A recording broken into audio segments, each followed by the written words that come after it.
What's up, everybody? Thanks for watching today, baby. All right, guys, you know what time it is. It's time for that Wednesday live stream. Remember that the Wednesday live streams are long form shows, so we will be on here for 1, 2, 3 hours, whatever it ends up being. Please smash the like button. If you have any comments, questions, or concerns, please drop a comment, and I'll be back with you guys in just a few minutes. Let's let some more people roll in here, and we'll see you soon.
All right, all right. What's up, everybody? How's everybody doing out there? How's everybody doing out there? Please smash the like on the way in, guys. Please smash the like on the way in and drop a comment. Please, no ghost listeners up in here, guys. We've got about 20 people in here hanging out on this Wednesday live stream. Remember, guys, we do Wednesday live streams every single week. Same time, same place. This is the place to come talk about the stuff that we talk about here on this channel. So it's not always fun to talk about this stuff, but, you know, it's things that need to be talked about. So I'm going to go ahead and say hello to the crew who is up in here already, guys. Looks like Sonny S was up in here this morning. What's up, Sonny? Good to see you, buddy. Jill says the importance of comfort meds. What's up, Jill? Before we get started, guys, you see the disclaimer, which states that I am not a doctor and nothing on this channel is medical advice. So if you, my friend, if you are struggling with addiction, please seek out your own medical professional. And remember that everything on this channel is for entertainment purposes only, for me to share my experience with you, and for you, my friend, for you to share your experience with others. So that's mostly what this channel has to do with, what you guys are going through. This isn't just about me here, guys. We want to hear from you guys. If you're struggling, if you're having success in recovery, we want to hear all of it. All right. So sorry, I'm a little rusty on the stream, guys. I haven't done a Sunday stream for a while, so I'm a little bit off here. So bear with me. I'm going to remove the disclaimer, and I'm going to put up the sponsors of the week, and I'll leave them up for the entirety of the show. So they'll be scrolling across. Shout out to the sponsors. I will thank them later. As you guys see on the screen, it says, please be sure and share with us your updates, goals, setbacks, etc. We want to support you on your path to freedom, guys. Remember that everybody's path is different, right? So please don't ever judge each other for where you guys are at. We're all here to support and cheer each other on as you go, all right? So just remember that. No judgment here on this channel. My mods will remove anybody who is disrespectful. Shout out to the mods that are here. I appreciate y'all. All right, let's get to the comments here. Natalie says, how did I not know of this channel? I'm in recovery and on Suboxone. What? You're in recovery and on Suboxone and you've never seen this channel, girl? Where have you been? I've been here for 5 years. Well, at least you found us now. At least you found us now. She says, I guess I have Lukey to thank. Yes, rest in peace, Sir Luke. We will talk about him on the live stream today, guys, and we're going to watch some footage of when he was on the channel in the past. If you guys didn't know, you guys obviously probably know by now, Luke has passed away, and we found out just today that it was from an apparent overdose. So apparently he was found in his truck that he just bought. He was found with drug paraphernalia in the truck, as last I've heard. So I was not really wanting to talk about it too much until we had like more information.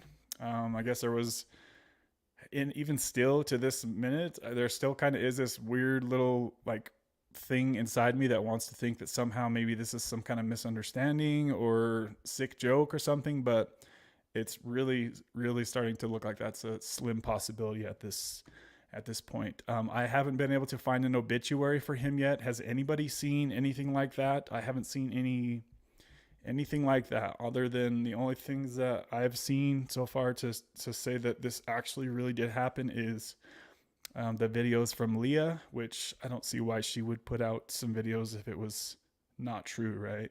And then the post from his mom on his last live stream. So kind of nervous talking about this for some reason. I don't know why. So bear with me here, guys. M. Gonzo says, I'm on 24 milligrams of subs due to a long-time fentanyl addiction. So how is that treating you, M. Gonzo? Let us know how that's working out for you, my friend. Yeah, guys, I mean, the fentanyl is no joke. Like it's just killing people left and right. It's a very low, you're on a very short leash if you're out there messing with these fake drugs, real drugs, whatever the street drugs are out there these days, guys. It's just killing people, as you guys have seen by now. You guys have probably done the research. It's the number one killer of people ages 18 through 45 or 50 is fentanyl, right? So it's just killing people in record amounts, guys. So this shit is not to be taken lightly. And there's a lot of people out there that think it's like some, you're not in the cool club unless you've gotten off of Suboxone. And I really want to start to not make it seem like it's just that way, right? Because there are so many people who have relapsed and died because they've tried to rush off of Suboxone, right?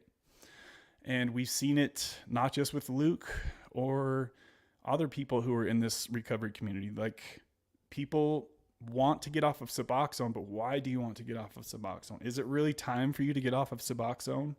I've said it many times on this channel in the past, guys, that Suboxone is the cheapest life insurance an opiate addict can get. And I still stand by that to this second, right?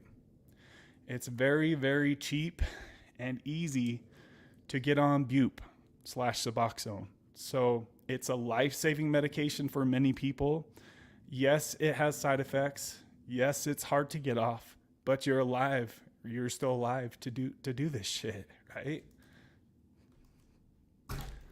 I totally just spilled water all over myself. Sorry, guys. I'm trying to keep my emotions together here.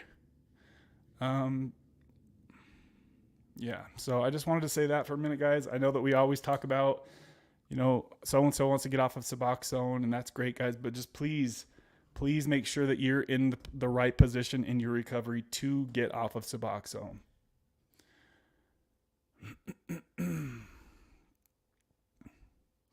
Megan says, R.I.P. Luke, you are loved and missed forever. Thank you for your service in our community. Yes, thank you.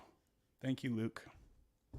Yeah, I mean, he was such I really admired about Luke is that, there were always people talking shit, right? And he always had mentioned that there were people that would talk shit. And he never really let it get to him. I'm sure it bugged him deep down, right? I mean, who wants to put their personal crap out there on the internet only to have people mock you and talk shit, right? Because you've struggled with addiction or whatever the reason is. And it's just like, I seen that time and time again. He was just like he'd be reading live stream comments and people would be talking shit, right? And he's just like, yeah, you think, like, he would kind of laugh it off, but it's still messed up. Like, if you think about it, right? Like, to be on YouTube and talking about your deep personal flaws and insecurities about addiction, guys, it takes a big set of balls to do that. If you don't believe me, try it. Fire yourself up a YouTube channel and let the whole world know that you're struggling with opiate addiction or addiction to fentanyl or benzos or alcohol. And let's see how you feel about it, right? So before you go judging people who struggle with addiction and they make videos on YouTube, think about where they're coming from, right?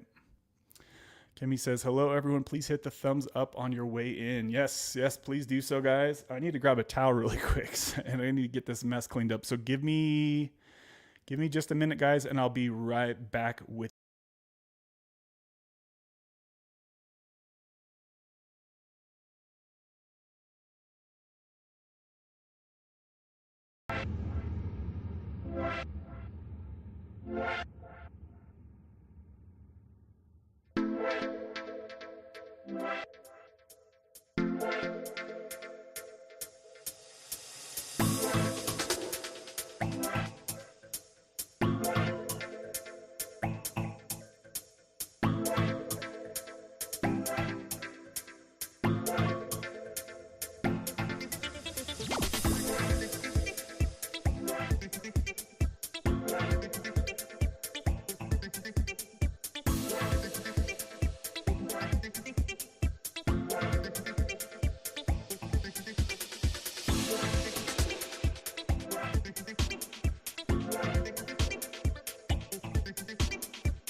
All right, guys. Sorry about that. I literally spilled almost a whole bottle of water right here on myself as I was starting to get choked up. So I'm trying to keep myself together up in here today, guys. Sorry about that. And remember that I try to touch on all the comments that you guys put. So if you see me behind in the comments, just give me time. I'll get caught up to y'all. All right. Good to see you in here, Kimmy. Good to see you.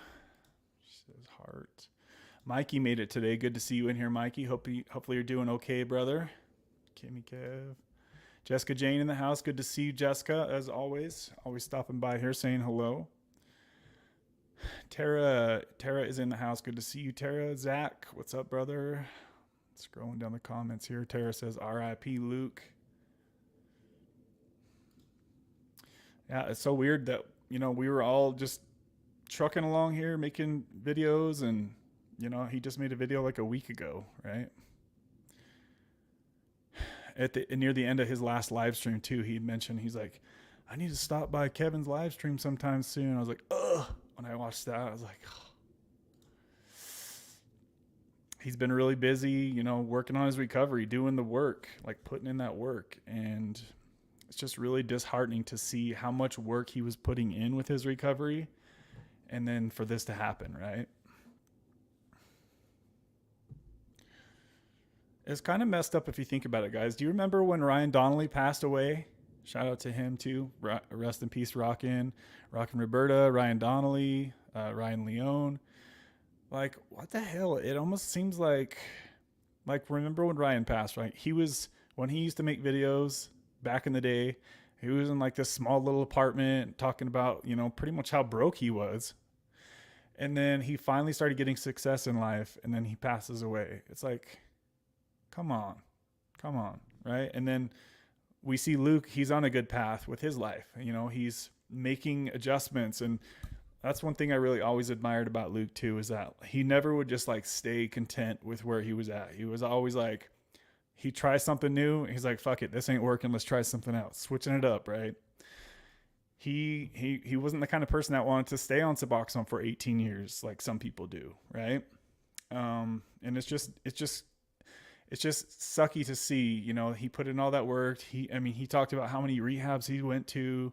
He never gave up. He kept pushing forward, right? He was living in that sober house, doing the meetings, and, he was having health issues. He had like a heart monitor, in his last video that he showed us, right? So there was a little confusion, at first. People were wondering what might have happened, how he passed. Was he just having, heart problems? But it seems like it was an overdose last we've heard, and I'll update you guys if something changes with that. But Daniel posted a video that his mom said that it was drug paraphernalia in his car, and he was found in his car. So, and it's just really sad to, like, when I saw that video that Daniel made, I think that was today, I'm just like picturing him slumped over in his car, like passed away. Like, it's so sad to think about that. Fuck.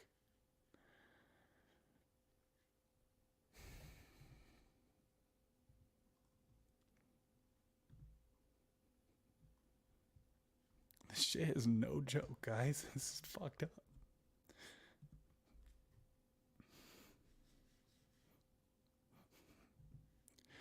And I don't know if you guys have seen, but Florida man down, he's not doing good either right now.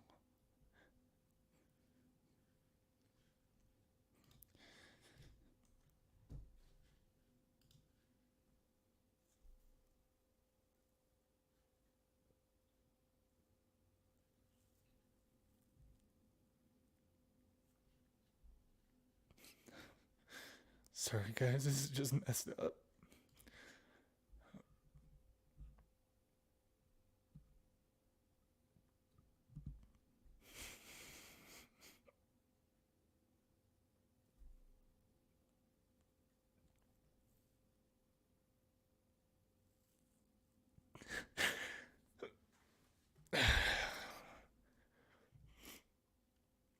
Casey said that.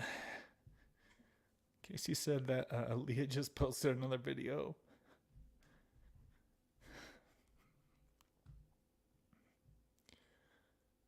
I might need to go off screen for a minute here, guys.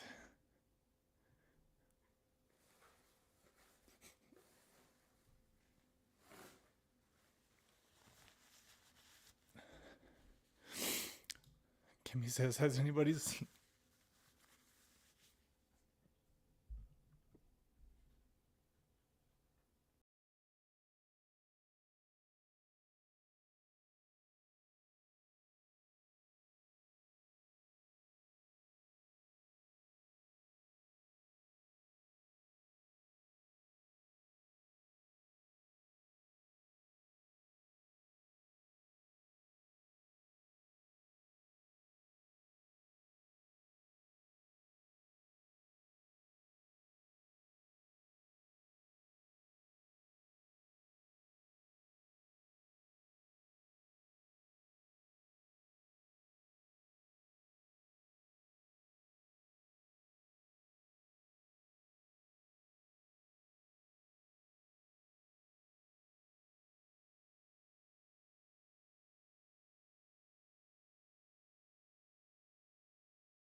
All right, guys, sorry about that.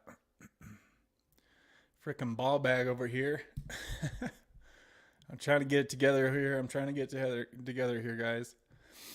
I'm freaking sweating over here.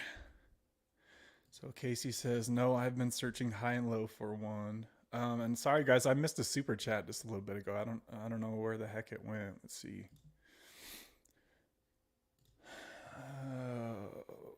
Let's see here. Let me try to refresh the screen here, guys. Sorry about the wreck over here today.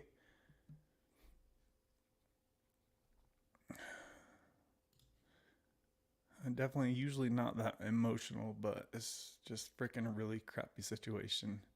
Where the hell did it go? And I'm sorry I'm so far behind, guys. I don't even know where the hell I'm at in the comments anymore. Oh, it was Kingdom Within. Shout out to you, brother. He says, we love you, Luke. May you rest in peace. Shout out to you, Kingdom Within. I appreciate this super chat, my friend. That's a nice super chat. $20 super chat. Thanks, brother. I appreciate the love. And hopefully you're doing okay yourself, Kingdom Within. I appreciate the love, brother. Thank you very much. And that's a very sweet comment, too. Thank you. I'm kind of freaking shaky over here.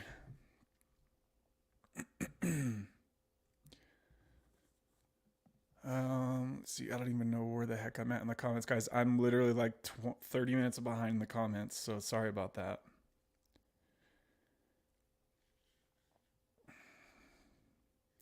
Oh, Kingdom Within sent also a $20 super chat, guys, or a Cash App. So shout out to you, Kingdom Within. I appreciate you showing massive love up in here, my friend. Let's go ahead and get the sponsor jet flowing through here, guys. Shout out to you, brother. I appreciate that.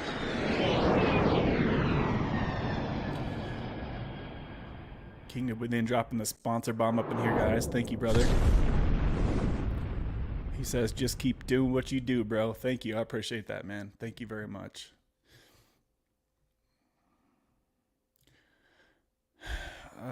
Let's see here, guys. Sorry, I'll try not to have that little breakdown again.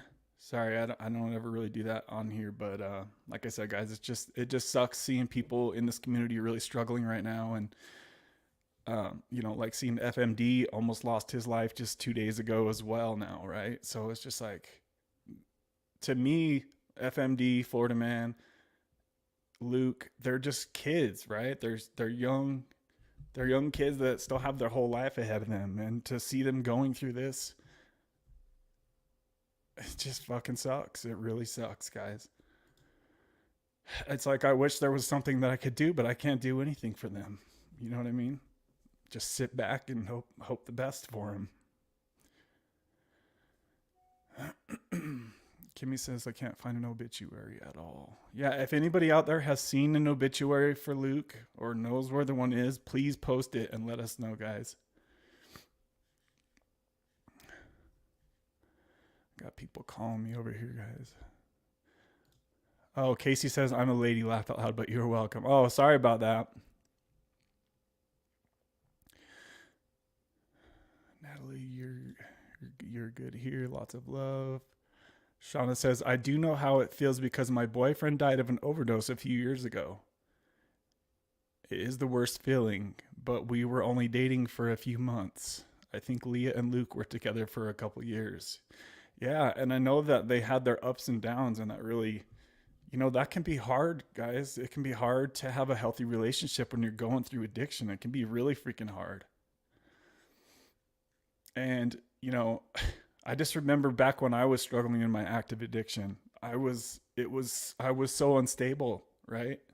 It's like, how can you have a healthy relationship if your emotions are constantly doing this? It's so hard.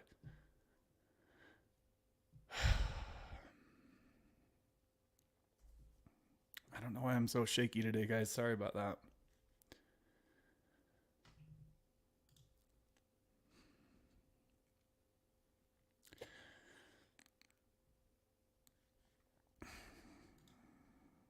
Kimmy, shout out to you. I appreciate you, Kimmy, for the sponsor bomb. She says, we love you. She sent a $50 Cash App donation. Shout out to you, Kimmy B. Showing love as always. She's always a sponsor of this show. So thank you, Kimmy B. I appreciate you, girl. Showing that love with the bomb, baby. Showing the bomb.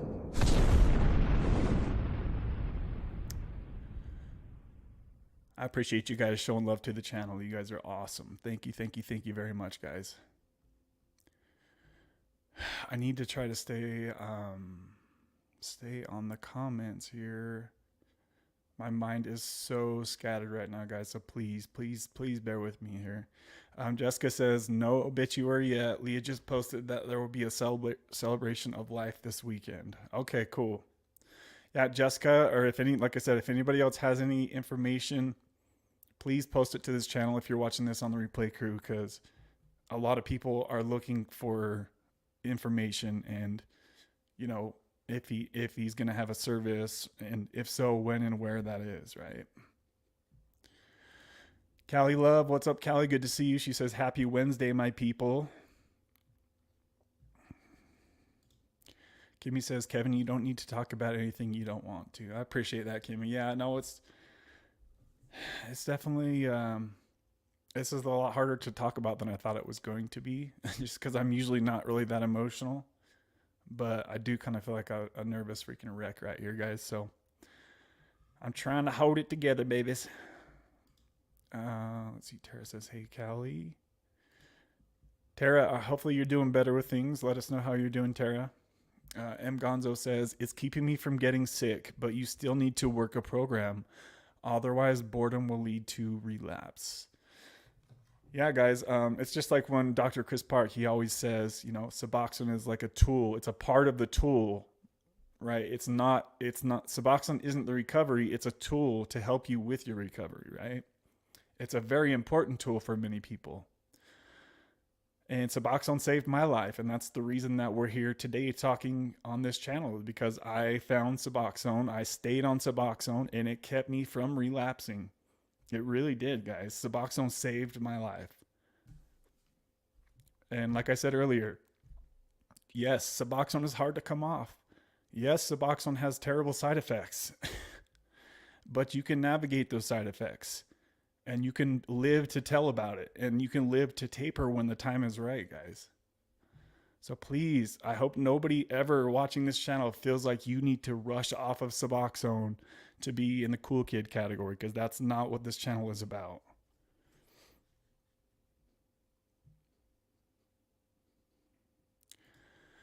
Natalie says, M. Gonzo, I remember you from some of Luke's lives. I know how sad you'd be. All my love.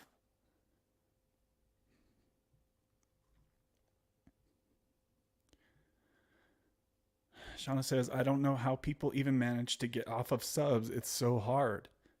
I'm sorry, but that's how I feel about it. I wish it wasn't like that, but it is. Yes, subs are hard to get off of, guys. I'll be the first person to tell you that.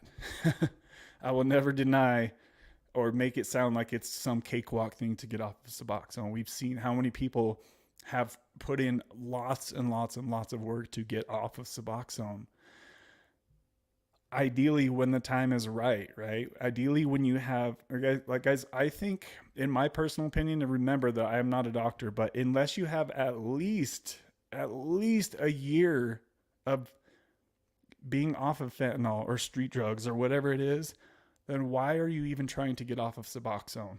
It doesn't make sense to me, especially if you live somewhere near where you can run right back into active addiction. You need that insurance blanket, and that's what Suboxone is, right?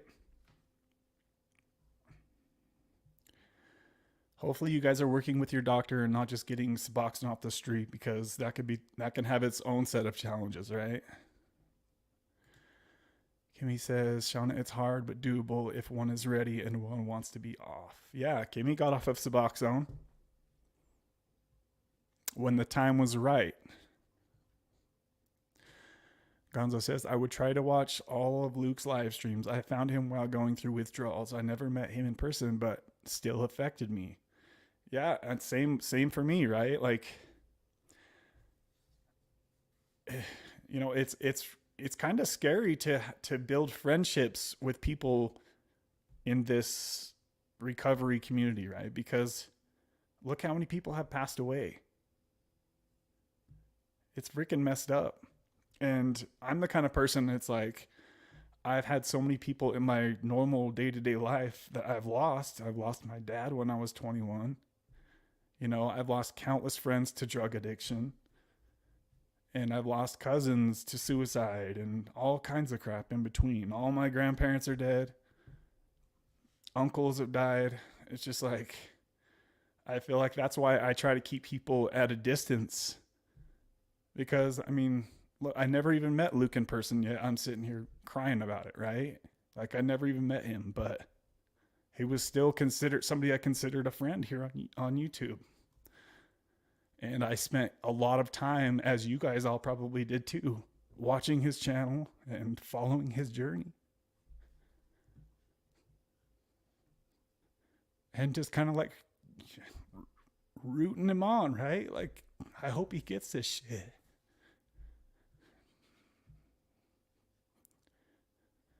And then right when you think he's like, sweet, he's making it, he's working all these hours, he's out there buying a vehicle, getting back on the road and like turning his shit around, working things out with his girl. And then this. Why?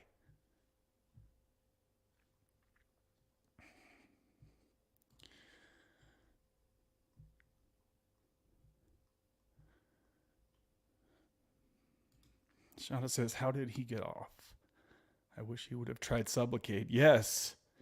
That's actually a video I want to bring up here, is a conversation that I had with him on my live stream one time, that we were talking about Sublocade. And I really wish he would have gotten on Sublocade. Does that mean that he would still be here today? Who knows, right? Nobody could say either way. People do still relapse when they're on Sublocade. But it takes a big chunk out of the brain work, right? Once you have Sublocade in you, you can't just stop taking it like you can with Suboxone. It's in you. You have that insurance within you. You can't just reach in and pull it out. Gonzo says, I know Luke wasn't doing well on Suboxone. He transitioned from methadone. Fuck. His loss really scares me. Yeah, it should scare a lot of us, guys. And it scares me. And then, like I said, seeing Florida man almost die like 3 days later. And just imagine, this is just the little small YouTube community that we have here. This isn't, imagine how bad it is out there in the world. There's 100,000 Lukes that just passed away last year, right? From the same shit. Our world is fucked. It's really sad to say that, but this place is really scary these days, guys. Megan says, I miss his silliness and honesty.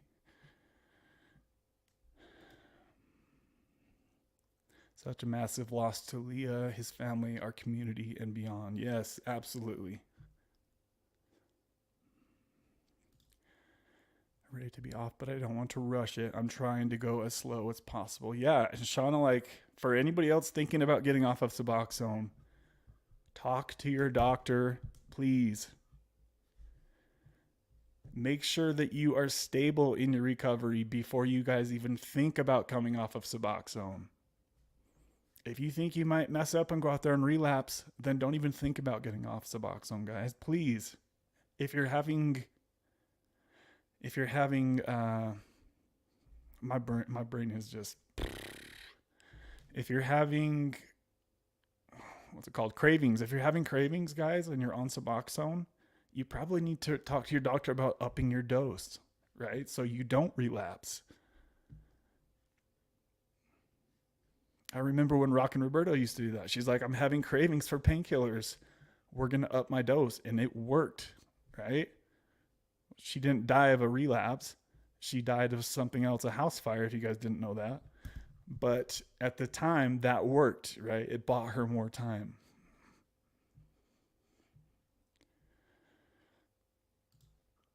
He kept saying he felt numb and stuff. Yeah, I mean, he had a lot of stuff going on, right, guys? It's something that we can watch here in the video in just a minute.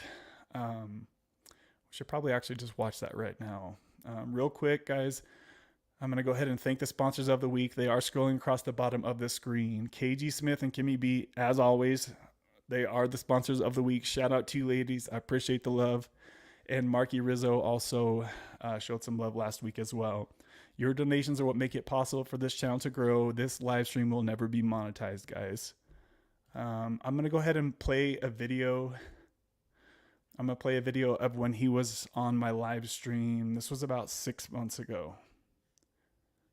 So let's go ahead and pull that up here. Sorry, I might not be able to hit every comment here today. I usually try to hit everybody's comment, but I just need to take a breather for a minute here. Let's go ahead and watch this, guys.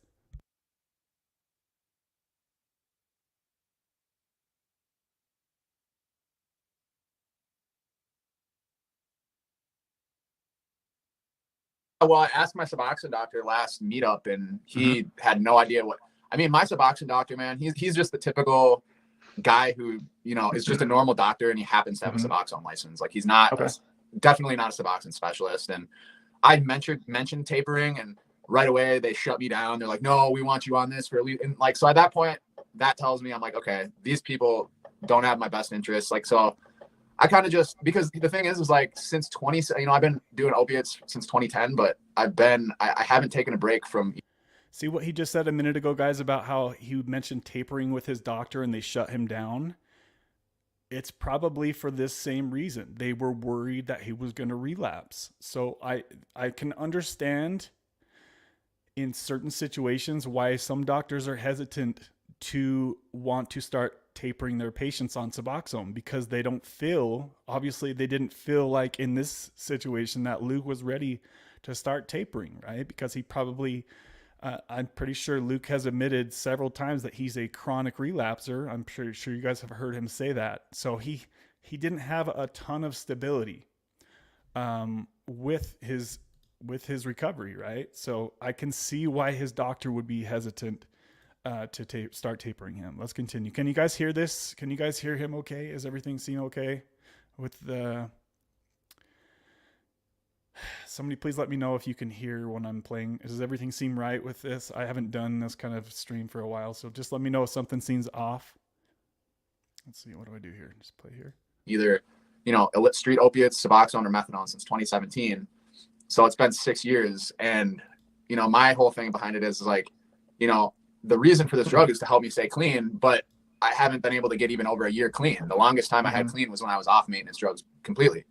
So, and I'm not saying that's how it is for everyone else, but just for me personally, like I start to get really depressed on these maintenance drugs.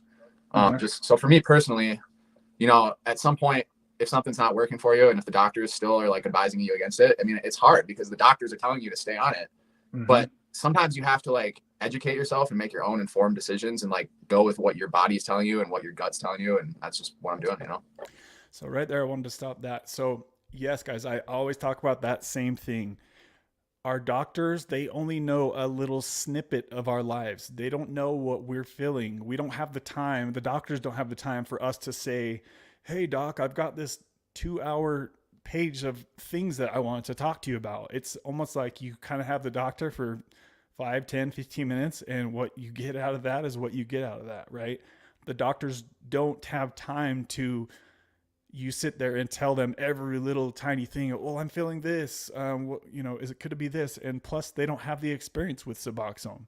They don't know what you're feeling, right? So they only know, okay, this guy has struggled with addiction, so I'm gonna put him on an addiction medication that helps a lot of people. It's pretty simple to them, right? They don't know all these fine details that like Luke is talking about here. There's a lot that goes into this, and I always say that Suboxone is a complicating medication. It's not just a simple, here, everybody take X amount and everybody's going to be just fine, right? You have to monitor your symptoms, adjust the dose. Is it too strong? Is it not strong enough? Are you having cravings? There's a lot that goes into Suboxone, guys. And that's why you should do what Luke said, educate yourself, as you guys are doing right here on this channel right now. You are on here watching this. You guys have likely learned a lot of information on this channel and others' channels like Nicole's. She's in the chat. Shout out to you, Nicole. She's always talking about Suboxone as well. We have a lot of experience with this stuff, so we can help people navigate their Suboxone journey, so to speak, right? All right, let's continue. Yeah, and I think there's a lot of people in that same position as you. You know, there are a lot of doctors out there that don't ever want people to come off of Suboxone or methadone or whatever it is that they're on for whatever reason. You know, whether that's they're going to lose a client or they're worried about them withdrawing, whatever it is. You know, I always tell people here on this channel that at the end of the day, it's you, the person that you're looking at in the mirror every day. It's up to you to know when it's your time to start adjusting. You know, you can talk to your doctor and he's just one person that talks to you for 10 minutes in your whole life. He's not sitting there with you every fucking day as you're going through these struggles and constipation and sex drive issues and low testosterone. All this shit sucks to live with. You know what I mean? Especially as we get older, you're still pretty dang young. So, but yeah, it sounds like you you really, it sounds like, when did you start tapering? Like a week or two ago or what? Like 2 weeks ago, 3 weeks ago. Okay. Yeah, man. I had a relapse. His laugh just a minute ago cracks me up. Just a quick side note, way off topic, but look at that damn hairline, Luke. You lucky man. I was really jealous of that full head of hair he had. Freaking nice genetics there. Off topic, guys. I haven't really made it public on my channel yet, so that's actually kind of what started it. Because my probation officer found out about my YouTube channel. So now I'm kind of in this like weird situation where it's like, you know, cause like I always used to just tell it straight up like it is. And now it's like, I have all these eyes on my channel. So that's something else too, for other people out there who are making YouTube content talking about this stuff. It sucks. It's like, you can only share it with a certain amount of people because Luke had to hold back information because he was worried about what his whoever it is that was monitoring him would say or do, right? He was sorry, my mind is blank right now, so I can't think of you guys know what I'm talking about. Probation officer. I can't think of that. So this was the first time that he had even mentioned on YouTube anywhere that he had relapsed. This was like 6 months ago, guys, and when he brings up his recent relapse in here, I thought he was talking about something way back in the day. That's like nobody even knew at this point. He first mentioned that here on our live stream. So let's let him tell the story here. Which I'm eventually going to tell everyone. But so basically what happened was I relapsed for like 3 days, right? See, he's telling a story, and I'm thinking he's talking about something that happened in the past, but this was actually right in this time that this happened. I got some, you know, opiates, some, you know, I mean, I don't know what this stuff was, man. It was just a white chunk of stuff. And I also relapsed on meth. And this is the weirdest, this is like the craziest story you guys are ever gonna hear. Not like nothing crazy really happened, but just as far as like how it interacted with my Suboxone. So I used for 3 days, right? And my last day I used, I remember it was a Tuesday. I woke up Wednesday and it had been 24 hours since I'd used. So I figured, okay, 24 hours, I only used for 3 days. Like I should easily be able to induce on my Suboxone. But at this point, I was completely out of the opiates, right? So I take like 4 milligrams, and 10 minutes later, boom, straight into precipitated withdrawals. And I'm like, what?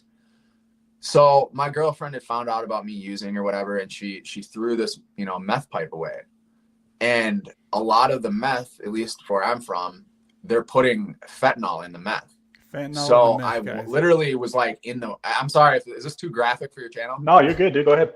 Okay. But anyways, like literally, bro, I don't know if you've ever been in those like crazy precipitated I was like, no, just go ahead at this point. withdrawals, but like I was like screaming, dude. I was like kicking and my like arms are shaking like this. And my girlfriend had thrown my meth pipe away.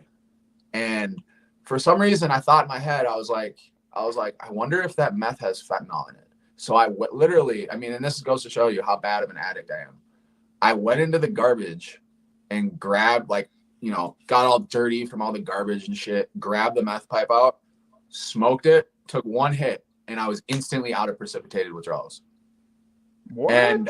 And some people maybe would say, oh, well, maybe the meth just alleviated the symptoms. And I've actually done meth and Adderall to try and combat withdrawal, and usually it makes it worse. Honestly, like uppers usually make your withdrawals worse.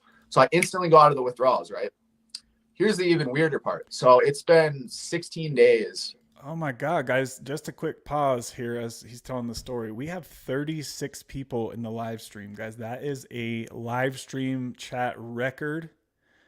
So shout out to Luke. Obviously, his name is bringing in people here to watch this channel and other people to find this channel. So we could thank Luke for the record amount of people that we have up in here today, guys. Please smash that like button. It lets other people know that we're on here chatting and chilling and talking about this sensitive topic here. I appreciate you guys. Since my last relapse, 15 to wait, 16. Wait, what? Dude. Look at me. What? Are you okay? Yeah, no, So this is me literally just piecing it together that he literally just shared with us for the first time that he relapsed. I'm good now, man. It's just, Holy shit, dude. So you haven't said this on your channel at all, have you? No. Damn, no. man. Well, I appreciate you sharing that here with us for my people. Yeah, I really appreciate that. I didn't know if you were talking about like back in the day. I didn't know this was recent. No, this was 2 weeks ago, man. 16 days ago. Shit. And I'm so mad. That's why like I really tried to keep my YouTube secret, but just somehow like my probation officer found out about it. So it's just, I haven't been able to speak on it. Like I want to speak on it. Yeah. And eventually, like I'm going to eventually be honest with her and tell her about it, but I just haven't worked up the guts to do it yet. But yeah. Here's the weirdest thing pertaining to Suboxone though. So these new fentanyl analogs, they are very, they bind very heavily to your receptors, and they bind like for a long time. It's not even like normal pharmaceutical grade fentanyl.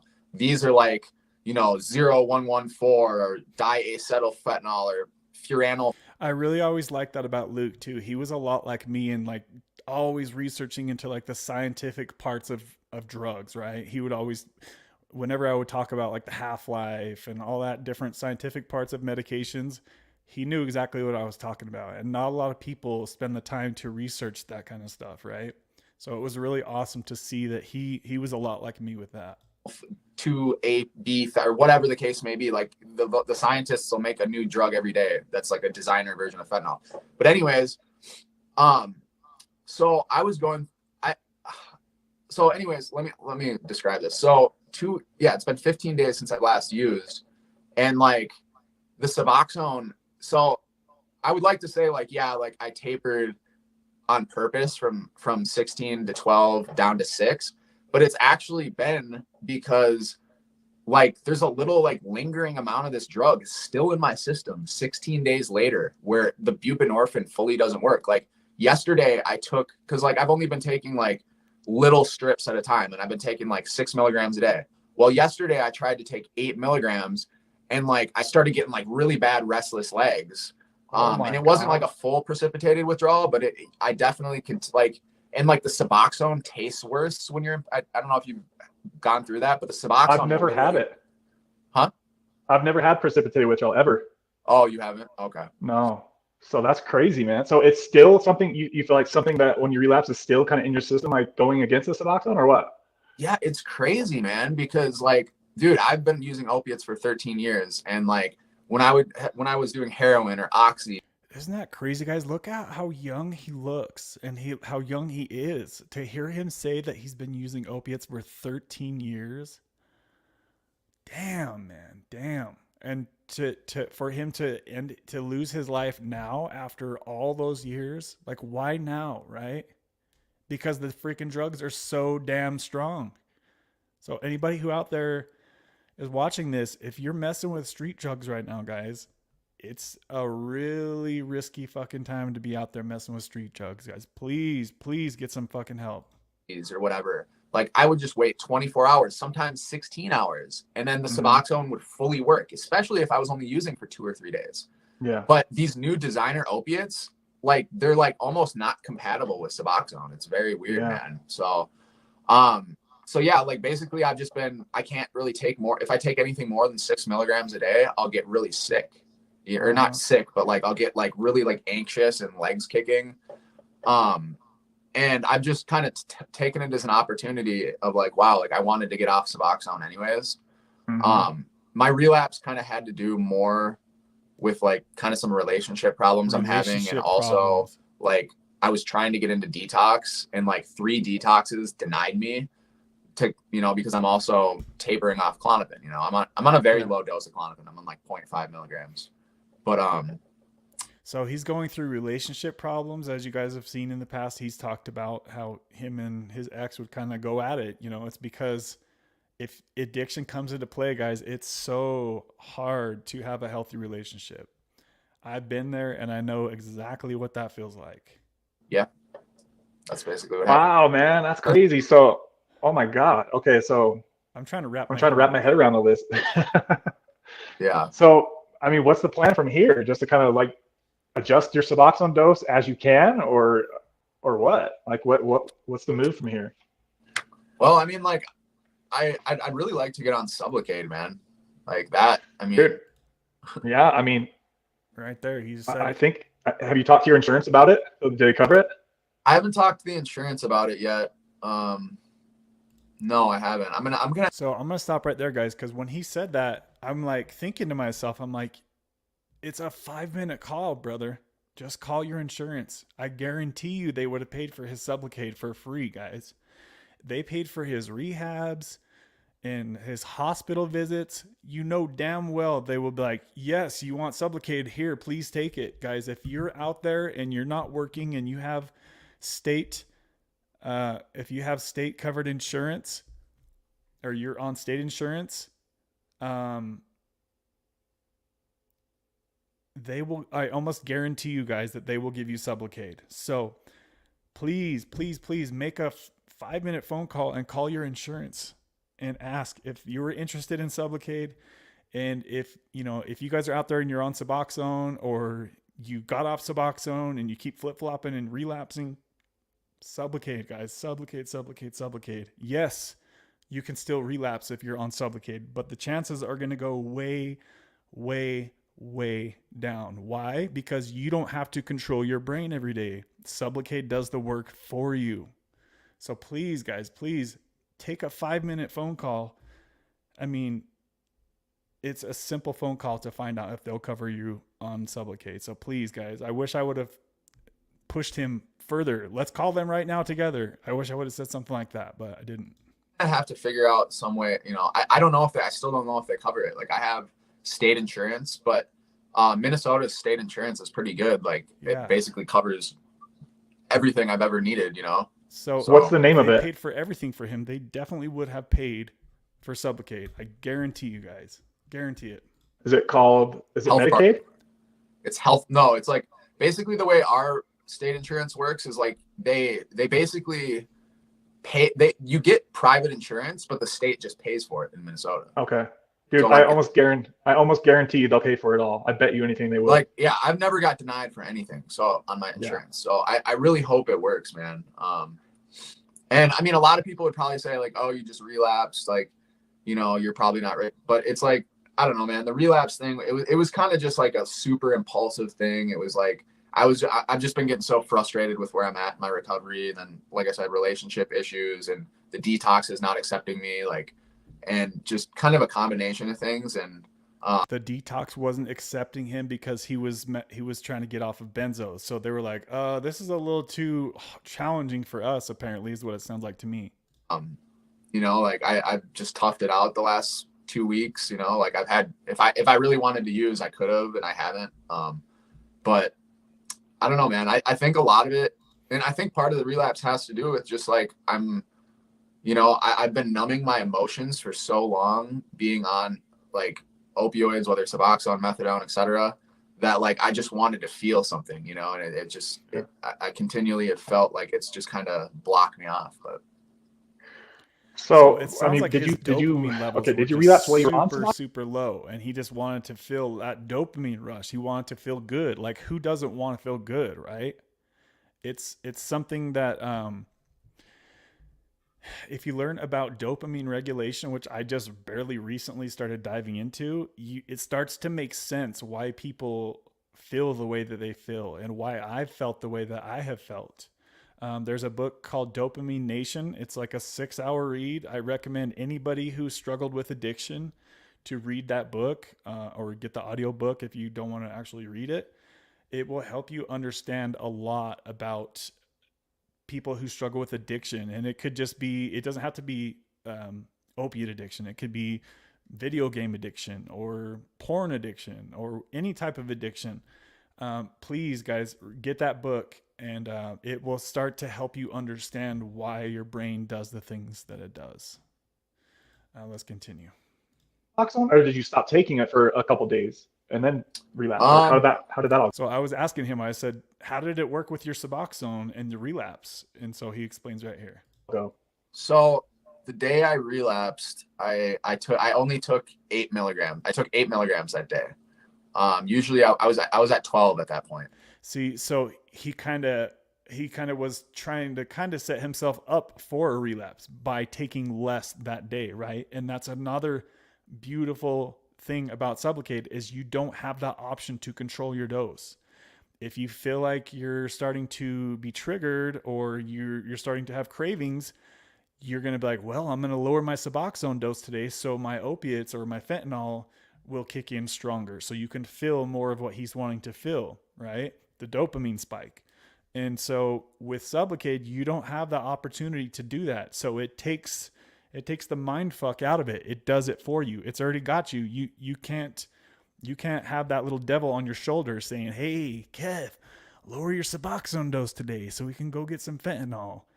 That is not in the picture anymore because Sublocade is in you for months at a time, right?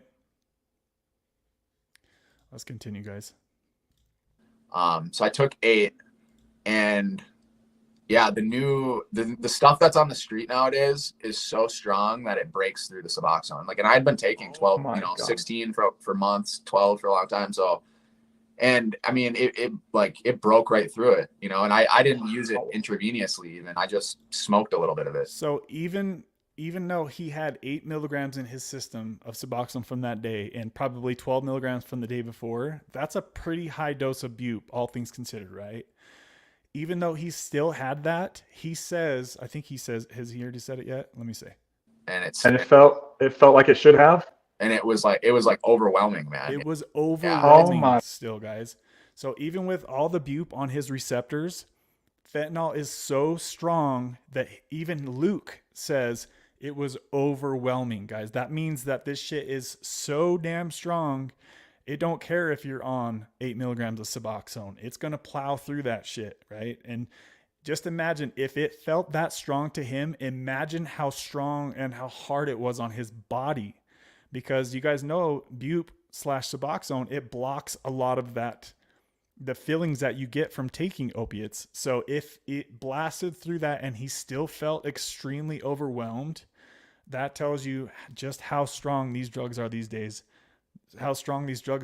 Guys, because back in my day when I was on just 1 milligram of Suboxone, I took 1 milligram of Suboxone in 2017, and I had taken 150 milligrams of real oxys this is back when the drugs were still real, and I couldn't feel anything. I was like, holy shit, Suboxone is very strong. It does what it's supposed to do. It blocks. But now these drugs are so damn strong that it's having this extraordinarily strong effect on him, even after he had a decent dose of Suboxone. So you guys, if you're out there today messing with these fake drugs, you're really, really, really walking a fine line, guys. Like, you're borderline. You're playing with huge amounts of fire. That's all I'll say.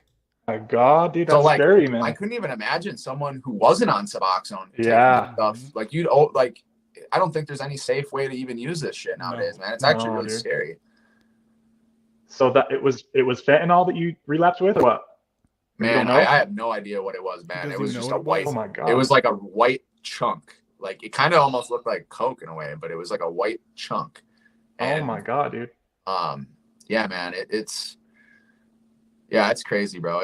I mean, I really regret doing it, but at the same time, like, you know, I feel like everything happens for a reason. I'm a Christian. I'm a pretty spiritual person. And, like, the positive thing that's happened out of it is, like, What he just said there, he said, I'm a Christian. I'm a pretty religious person. So when I heard that, when I was watching that today on the replay, it just really made me, it had some sort of like a good feeling to me. Like, he had faith, right? Deep down, he wasn't always talking about it on the channel, but he had faith, right? So hopefully that brings a little extra comfort to some of you. Hopefully, if you guys are into religion and praying and stuff, please send a prayer for Luke and his family and his loved ones.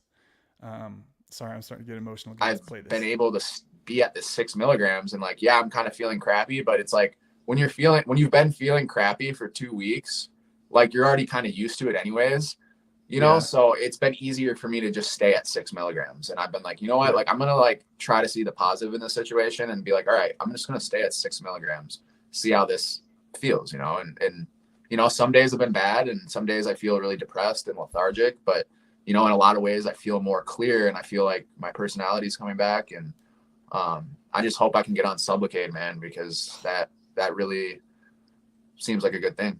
Oh yeah. See, right there when he said that, I'm like, oh, I wish I would have just pushed him more and more and kept bugging him. And I hate to pester people like that, but it's like, I can see that it would have helped him so much, and he could have gotten it for free. It's like, I wish I would have just been like, dude, hey, Luke, have you gotten on Sublocade yet? Like, just kept bugging him about it. But it's like, looking back now, there's nothing I can say or do now. Like, it's too late. Yeah, I mean, if I was in your shoes, I mean, I would probably like, I don't know. I would go to Sublocade.com, look up providers in your area. Sublocade.com. Did you say that you talked to your doctor about Sublocade and he doesn't do it, or what? Yeah, he had no clue about it, anything. He's like I said, he's not like an addiction specialist or anything like that. I'm out like kind of in a rural area. So guys, if you're interested in Sublocade and your doctor has no idea what it is, go to www.sublocade.com. You put in your zip code, and it will pop up a list of people in your area who can give you the shot. It's very, very easy to do. You just have to know where to look. But I was going to ask you a question. So, like, what is the equivalent? Like, could you tell me the equivalent to like 8 milligrams, 4 milligrams, 2 milligrams of Sublocade? What are those doses? Just so there isn't really a way to like equivalent. Like, you can't really look at it that way. You have to look at the transition doses, right? So basically, from everything, I mean, I've looked at a lot of different people's, and I've heard from a lot of different people's experiences, and I always asked everybody who tells me that they transitioned, you know, from Suboxone to Sublocade, I always ask the doses and how it went. So generally speaking, like, if you're right around 8 milligrams, you're just going to want to go right to the 300 milligram shot for your first shot, and that's where almost all the doctors are going to start you on. So I mean, if I was you, dude, I would seriously just Sublocade.com, put in your zip code. It'll give you a list of people who can give it and prescribe it in your area. You can find the closest one to you. Go in there, tell them your situation. It's just like, dude, I'm on Suboxone. I don't want to quit. I don't want to dilly dally with it anymore.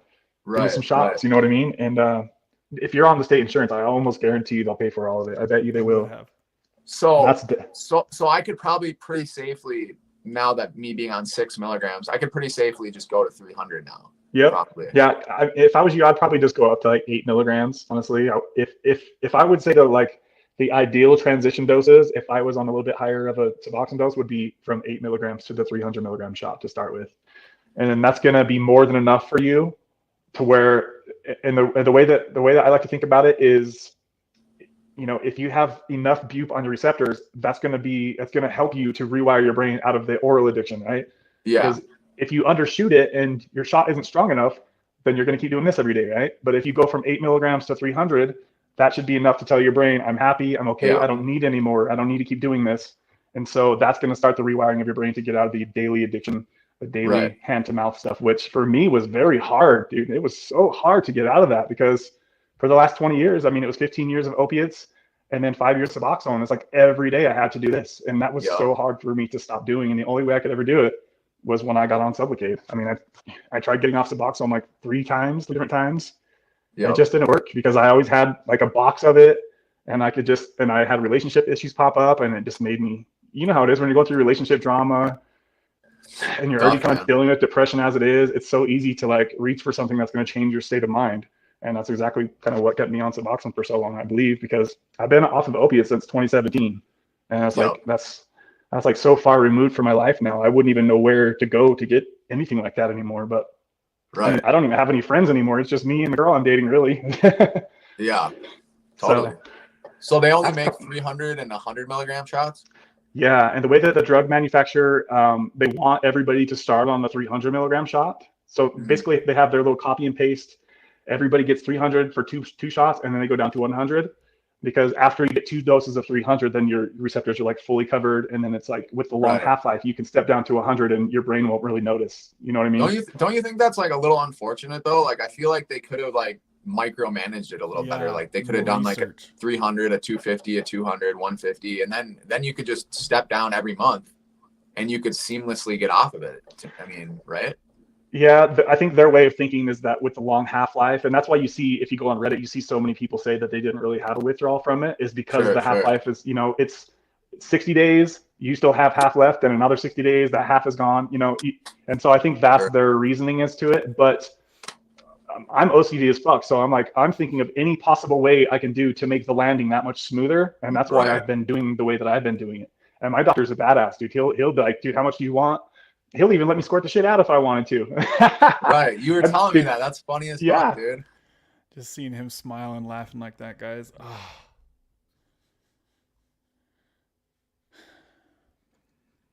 I don't think he's on here for too much longer. Let's see.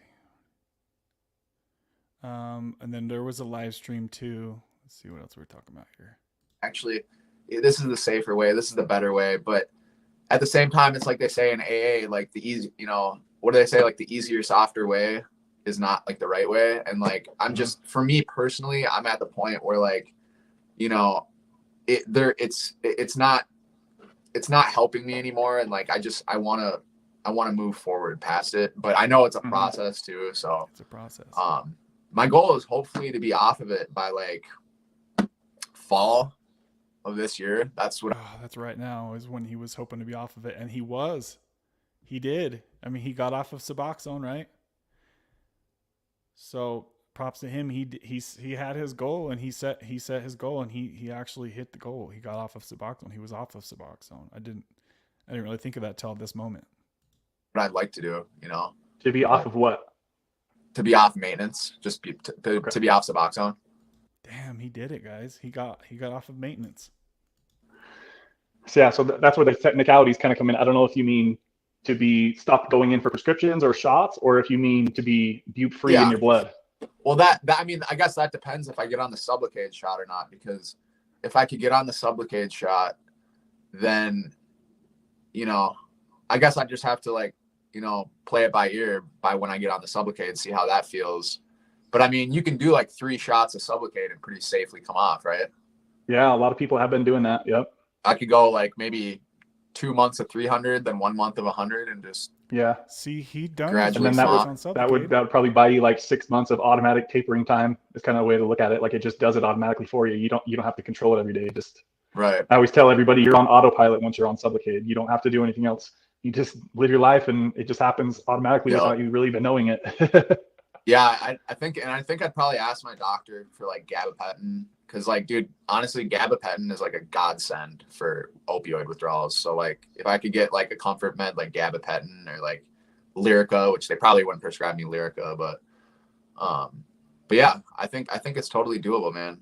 But like I said, like if anyone's watching this, like I'm not suggesting anyone do this, but this is just kind of my personal journey of being on maintenance drugs for 6 years. And it reacts differently with everyone, man. You know, That's a good point. What he just said right there. It reacts differently with everybody. So not everybody's going to have the same side effects. Not everybody's going to have the same problems with Suboxone. So it's going to be different for everybody. Nobody can say exactly how everybody's going to say. And a lot of people, I've been guilty of saying similar things to that in the past. Like me thinking that my Suboxone experience with this way, so that means everybody's Suboxone experience will be this way. And just like he just said, that's not how it works at all. Everybody's body's different. You know, I know some people who've been on it for 10 years, they're never going to get off. They're fine. Their life's great. You know, for me, for whatever reason, it just, I don't know, man, it just messes with my chemicals in my brain. And I find it hard to like achieve happiness, find motivation, and et cetera, et cetera. So, So he really struggled with low dopamine, right? Because of likely all the things that he's put his body through in the past. His body's in a chronic low dopamine state. You get that anhedonia, right? You can't get happy for anything because your body's just gone through hell and back with the stuff that we put in there, the caffeine every day, the drugs, you know, the highs and lows of a dramatic relationship. All that stuff kind of comes into play, and it can make it really hard to feel like you can get any motivation or happiness just to get out of bed and take a shower every day. I've heard you talk about that in the past too. And especially if you're having those issues at your age, you know what I mean? Where you're so much young. What are you, like 32 or something? Yeah. 32? Yeah, dude. I lay in bed all day, bro. Like I have no energy. It's like, it's really weird. I should get like I said, I want to get my levels checked, and it's like hard for me to even like set up doctor's appointments. Right. He said it's hard for him to get out of bed. It goes right back to the low dopamine state, guys. If you're overstimulated, you're watching YouTube all day, if you're on social media all day, this stuff is constantly going to be draining your natural dopamine levels. And he just mentioned there, he needs to get his levels checked. That is something I always preach, guys. If you're on Suboxone, if you're on painkillers from the doctor, if you're on street fentanyl, anything like that, if you drink alcohol all the time, you need to have your testosterone levels checked, guys. Please, please, please.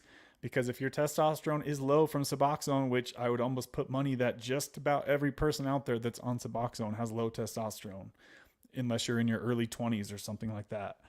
If you're 30, 40, 50 years old and you're on Suboxone, check your blood, guys. Ask your doctor for a CBC. It's a simple blood test, and you need to check how your body's doing. Is your liver being impacted by Suboxone?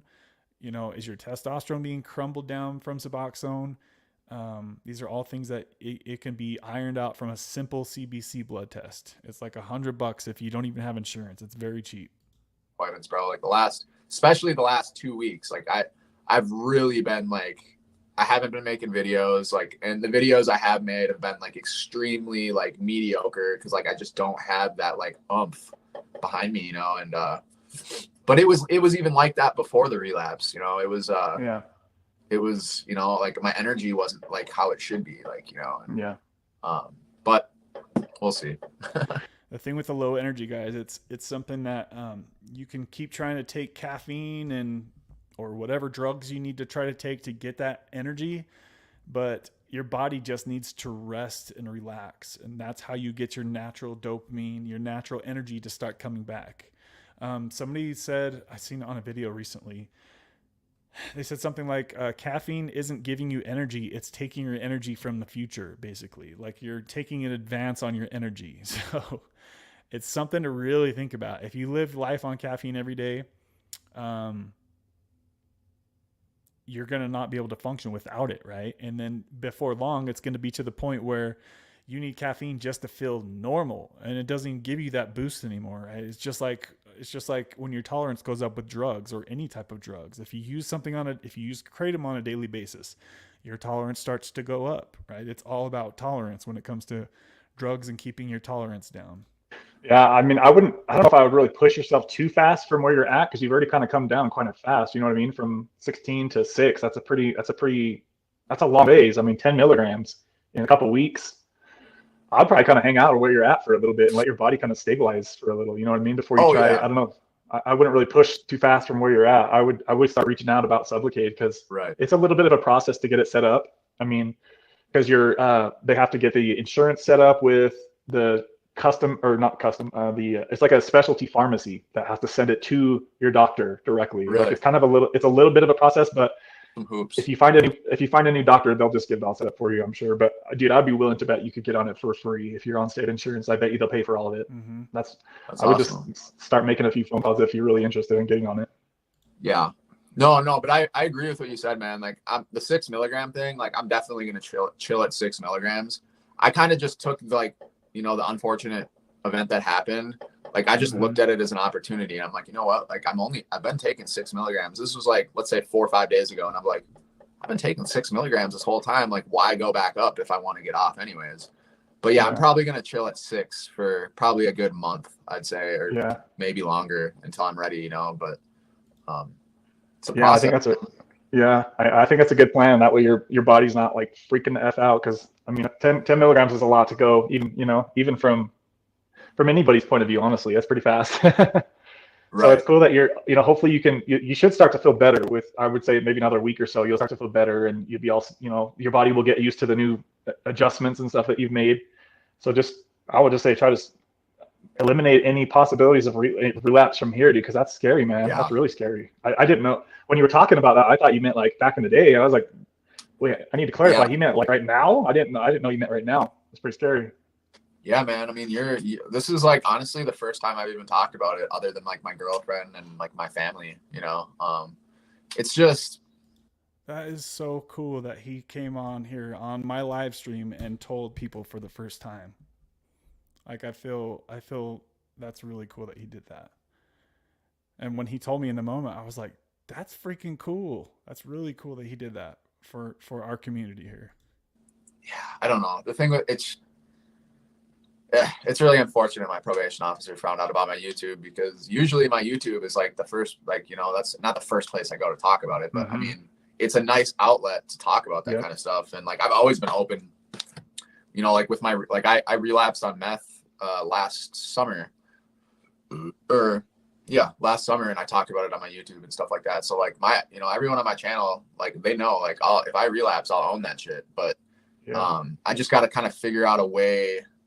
And like I've told my members about it, but like I haven't told everybody about it. But I mean, it's not that big of it. It's not like I have that big of a channel anyways, but there's still a lot of people that watch. You actually do get a lot of views on your channel. Yeah, and the whole Reddit community is gunning, like they're talking a lot of shit about me right now, so I got that in my corner too. Oh, nice. That's always fun. Yeah.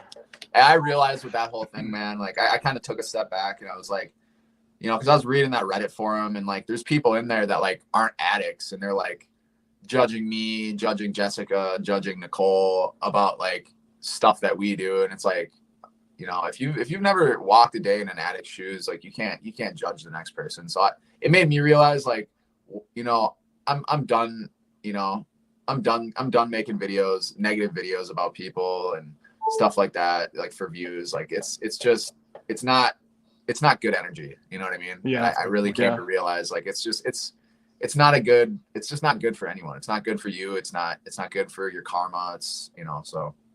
Yeah, it's good that you realize that. You probably could feel a lot of negative energy from that, huh? Oh, dude, for sure. I mean, and you could arguably say that, karmic debt or whatever from making those videos, that could have contributed to my relapse, because I truly believe in a lot of that stuff, like just the universe and like what you put out there is what you get back. And like, it also too made me realize, like, I need to like put my recovery first before everything, instead of like, worrying about my YouTube or even just like my side businesses that I do and money. And like, you got to put your recovery before everything, or else you'll lose everything that you put before it, Yeah. So he was talking about the YouTube drama stuff that was going on a little bit ago. So he kind of knew deep down that he probably shouldn't have gone down the avenue, but it's good that he was looking back on it, realizing that he wanted to stop doing that. And then, as he said, that he wanted to focus all of his energy on his recovery. And that's what he has been doing since this video, right? He was living in a sober house, and he was working his butt off and going to work every day, right? So he really changed and turned things around big time from this video, it seems like. That's literally exactly what I'm doing right now. I mean, I owned my own car dealership before I closed this motherfucker down. Like I was single-handedly running a car dealership by myself. And then I was like, dude, I've got to finish this part of my life up because it's like I don't want success in the future unless I'm fully sober for it. Do you know what I mean? Like Yep. I know what it feels like to have success clear-minded, and I know what it feels like to have success while being all buked up, right? And I want to feel that shit fully next time. Yeah, dude, So it's that's like good you realize that. yeah, I mean, I'm just like I don't want success right now. I'll try to figure out this part of my life, and then I can jump right back into the, that I know how to get back into successful businesses. So just like I want to just figure this out first and then get back to that. So it's just like it's kind of scary though because I'm getting older. You know what I mean? So it's like, oh shit, clock's kind of ticking over here, buddy. Well, dude, that's how us addicts like see the problem. Like, because I've been successful in the past too, and I've lost everything because of my it's for me it's the ego, and I think a lot of addicts share that too, is because it's like, a lot of us are like, a lot of us have like whatever it is, low self-esteem or just like low dopamine levels, and it's like when we get success we latch onto that, and it's like and then that becomes our identity, that becomes our only source of value that we view ourselves in. We're like, yeah, because like at least for me is like when I had like this title, I was like, I felt great about myself and I was just like on top of the world, but like deep down, like without that I was just empty, you know what I mean? And like my goal is to like really build myself back up and like, have that self-worth, have that like drive and stuff. And then it's like, and then the rest of the stuff will just materialize. You know what I mean? And I've never approached it like that. I've always put money first. I've always put money first and material things and stuff like that. And like, I'm starting to realize that like, that shit comes and goes throughout life. And like, if you're not in the right mindset, you're not going to hold on to it long. It'll pass you by quick. That's true, man. I agree fully. Absolutely. Yeah. It's just been a big ass roller coaster for me over the years. And it's just like, I'm just excited to like get this part of my life. Dude, it's been almost 20 years, dude. Like, damn. You know what I mean? Like this has taken a major fucking chunk of my life away. That's 2 decades, bro. Yeah. I often say, like, I don't often say, listen to this next part he talks about, but I often think that this addiction has to have cost me over $1 million easily, for sure. But with all the time and the money I spent and going to the doctors and looking at other people's YouTube videos and doing my YouTube videos, it's like, dude, I could have been living up on the freaking mountain by now. Shit. Right. Oh well. No, I hear you on that, man. Probably more though, if you think about it, with all the with like the wasted opportunities, the time, and because it's been 13 and a half years, coming up on a decade and a half for me. And just the time is the worst part. That's the worst part to me, is like, man, the best years of my life, dude, gone. Like my 20s, like I had, and don't get me wrong, like I definitely had some good times, and like there were good moments. There were moments of when I was clean and successful. There's moments when I was like drinking moderately and like I was like kind of hanging on to it. Not saying that that's what I'm going after, but but yeah, all the time in between has just been pissed down the toilet, and it's sad, because the only person that's hurting is yourself, Yeah, man, it's freaking messed up. Well, I'll probably let you go. I got to hop off here and start getting ready for the gym. I really want to say thank you for hopping on here and sharing that you relapsed, dude. I had no idea about that. Hopefully things can smooth out and chill out from here. We need you in this community, man. So please be careful out there. Please be careful. If you have any questions about Sublocade, dude, feel free to ask anything. Or if you want to do a video on your channel about Sublocade, I do know a lot about Sublocade and I do research a lot about it. So how I just said that, guys, please be careful out there. We need you in this community. And now we're making this video. Fuck.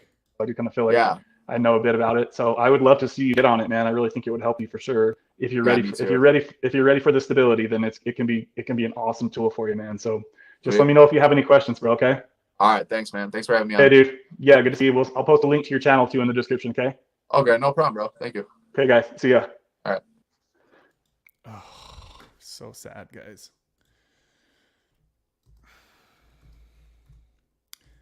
And then there was another stream. I think this other one was before. Let's see. Oh my gosh. Have you guys seen that video right there? Where is it?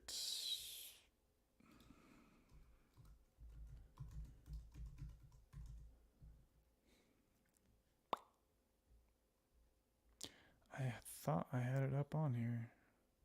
Oh, there it is. So there's this video was so cool to me, guys. I had Luke and CG Kid hopping on it. I wasn't even planning for them to hop on.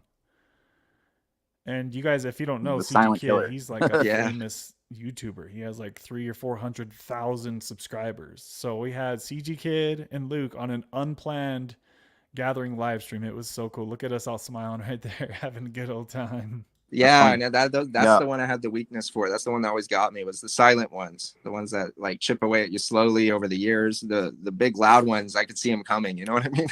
Mm-hmm. Yeah. What about you, Luke? I mean, bro, I've done them all, my friend. I mean, I'd say when I got into hard drugs, it really started off with it started off with black tar heroin. And I had periods of sobriety between then, but because I didn't just use for 13 years straight, but I'd get sober for a period of time and then go back, get sober but every time I would come back, I would start, I remember then I started mixing cocaine and heroin, then I started mixing meth and heroin, then there was a period where it was just meth for a while. But I would say as far as danger goes, I would say when I was doing speedballs with heroin and cocaine, it was probably by far the most addictive, financially destroying, just if you want to ruin your life and literally lose everything, start doing that, because it's extremely expensive. It's extremely addictive. You need to do a dose every hour on the hour, if not every 30 minutes. And it's nothing to spend $400 or $500 in a day. Oh my god! And just the psychosis I was getting from it, I was, thinking people were following me, calling the cops on myself. I called an ambulance on myself one time because I was in psychosis, and then the ambulance people came, and I was expecting them to give me a sedative and some benzos because I'd gone through that before in psychosis, and they weren't giving me the sedatives I was expecting, and so they pinned me down on this gurney, and I bit one of the paramedics, got a felony for that, and it's just a lot of crazy shit, bro. So Damn, dude, man, I'm feeling like a rookie over here right about now. Holy shit! So CG, you never did opiates? No, I did. I've done a lot of it, but I would never Okay. say that was a thing that I really got into the meth, marijuana, ecstasy, where I was doing it daily for periods of time. You know what I mean? I could look back and say, okay, I took that really far. Damn, man, you guys are making me feel like a freaking Virgin Mary over here right about now. That's very interesting, man, because I guilted myself so bad for my opiate addiction. I was just like, oh, I hate myself every time I look in the mirror, and I was taking opiates every day. I was just like, I hate myself so bad. It was miserable. Did you guys hate yourself too, or were you just chill with it? I let go. I mean, it's in the past. You know what I mean? You move on. No, I mean when you were in active addiction, did you just hate looking at yourself in the mirror every day? No, I mean, I did get through to a period of a lot of shame, but I think it was less about the drugs I was using and more about the stuff I did when I was on the drugs. You know what I mean? Yeah. Yeah, because I never I remember one time and somebody was quitting drugs, and I remember why. To me, it didn't make any sense. There had to be a reason. Why would anybody quit drugs? But I never saw drug use at all by itself as a moral wrong. It was much more the way I hurt my family. See, for me, I was always self-guilting myself. Every time I took painkillers, I would look at myself that day. I'd be like, you suck. You're the biggest piece of crap. But I think a lot of people can relate to that, that even people that have never used anything, where you self-loathe, Yeah. Damn, man. Yeah, that's crazy. I was just I don't know, man, because I think I'm really hard on myself. So it's just when every day keeps going by and I'm still stuck in the same toxic lifestyle, I'm just dude, you are weak as F. You suck.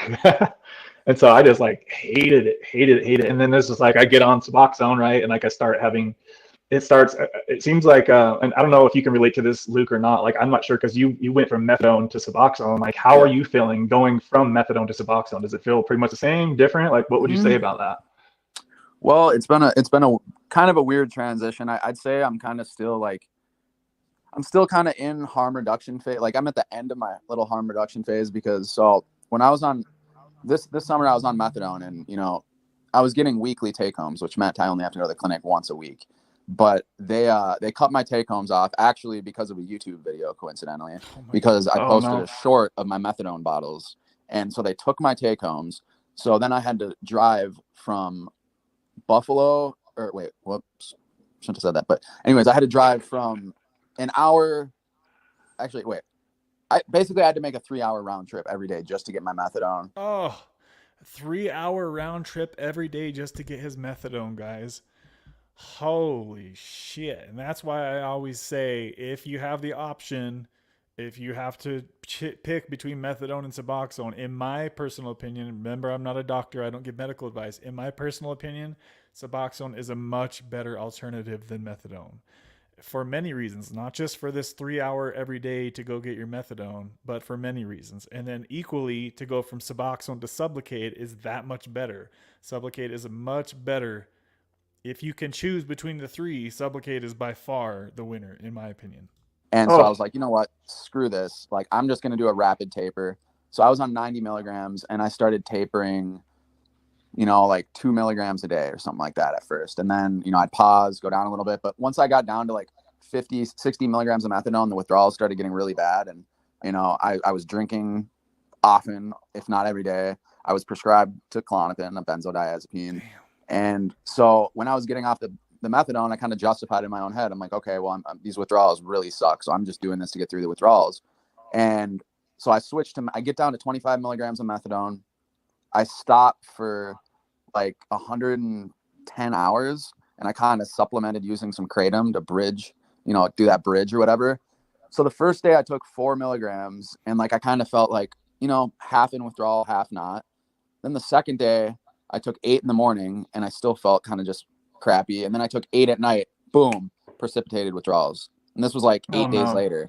And they told me it was going to be all right. So basically like the first 2 or 3 weeks being on Suboxone after I was on methadone, it sucked. It was just like the buprenorphine wasn't binding to my receptors because of how long I was on methadone and fentanyl and all that stuff. Or like I'd been on methadone for like a year and a half before I made the switch, maybe 2 years. I'd have to think about it. But I'd say now it's pretty much fine. I'm on 16 milligrams and like it definitely, I'd say methadone helps with the cravings a little bit more. Suboxone obviously is much better because I only have to go to an appointment once a month. And Suboxone, I can't drink when I'm on Suboxone, which is a good thing. So I haven't been drinking because like it like literally, you know, because Vivitrol has naloxone. What's the other word for it again? Naloxone and naltrexone. I know what you're talking about. Yeah, naltrexone. You just made a video about that. Anyways, the active ingredient in Vivitrol is basically naloxone. So Vivitrol is made to make alcoholics not feel any pleasure from drinking. So I've been on Suboxone 4 times, and I've always wondered, like, how come it is when I'm on Suboxone, I drink and I just feel like shit every time I drink. Like, there's no euphoria, there's no warm feeling. And then I kind of put it together. I was like, oh shit, it's because of the naloxone.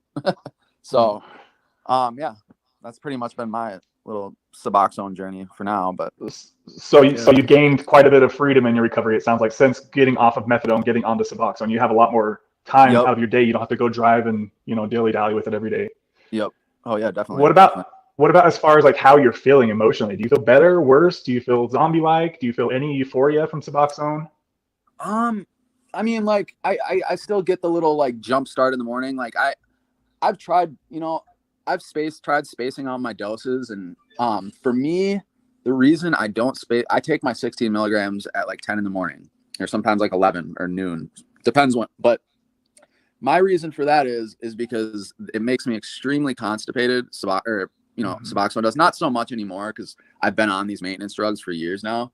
But if I don't, you know, use the bathroom in the morning, it really messes with my gut health. So like if I split my doses, I won't be able to use the bathroom the next day. So, and that affects my mental health. Like I got psyllium husk fiber, I got freaking magnesium, I got all that stuff. And I kind of got a decent little system now where I'm able to go every day. So that's something that could really get people down, right? About methadone or Suboxone is if you can't take a number 2, that's really going to screw your whole day up, right? Because there were many times that I would wake up and my whole day would be planned around, can I take a crap today, right? And that's a pain in the butt, pun intended. So if you're suffering with severe constipation, guys, or any constipation, talk to your doctor. They have plenty of things over the counter you can get. What is it called? Is it Miralax? Miralax. A lot of doctors recommend, and a lot of people on this channel have recommended. You need to be using the bathroom every day. And if you can't use the bathroom every day, then you need to take supplements to help you get to that until you are in the right place to where you can taper your dose when the time is right, right? I didn't want to play this whole video, but I just wanted to kind of take a quick trip down memory lane. I guess let's go ahead and pull up the video. I haven't watched it yet. Somebody at the earlier part of the stream had mentioned this. You guys are welcome to go watch this. You guys can see the name. I just typed in special guest CG Kid and Lukegtv. You can see the channel, the name of the video right there at the bottom. If you guys want to watch this whole interview I did with these fellas. And shout out to CG Kid for hopping on. That was really cool of him to do so as well. Let's see. Life with Leah and Rue. Is that how you say it? So this is Luke's girlfriend. You guys may, if you guys know Luke and have seen his channel, you may recognize her face. I haven't watched this yet, so I don't really know what to expect. But let's see what she said. This is an update a lot of people have probably been waiting for. I also struggle with mental. Hi everyone. I am at a loss of words.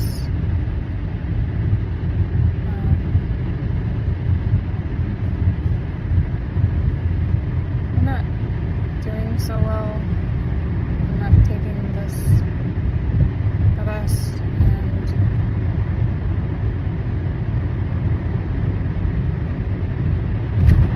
just wanted to thank everyone who reached out and said something about Lucas, all the kind words and condolences, and I know that Lucas would really appreciate that, and his YouTube meant a lot to him. His subscribers, I know they meant a lot to him too. He was very passionate about his YouTube videos, and he would spend hours perfecting the videos that he would edit. And What she said about spending hours perfecting videos, guys, making videos like we do here on YouTube, this shit takes a lot of time and energy. Even if it's not edited, it still takes a lot of time to think about what you're going to say, to have the nuts to get on here and say it, and then to record it, and then to post it. Even just doing the simple things like that, it's still challenging, guys. To put yourself on blast for the whole world to see, it takes a set. Trust me on that. we spent time making a YouTube studio for him, which was a lot of fun.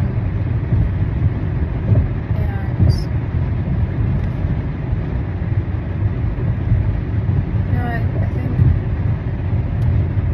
Lucas definitely made a huge impact on a lot of people in the recovery community, and he always told me that I should maybe share my story and that I should make YouTube videos. And I have a lot of anxiety, and I also struggle with mental health, and so I was like, oh, you should tell your story. And I thought about it, and I never really worked up the courage to do it, but I think that Lucas would really want me to share that with you guys, and to continue to give back to the recovery community. And I have almost 4 years clean, and I tried my best to help Lucas and support him in any way I could, and was always there for him no matter what. And sometimes it's just not enough, and I realized that I could do to change the decisions that he was going to make. That's a good point right there, guys.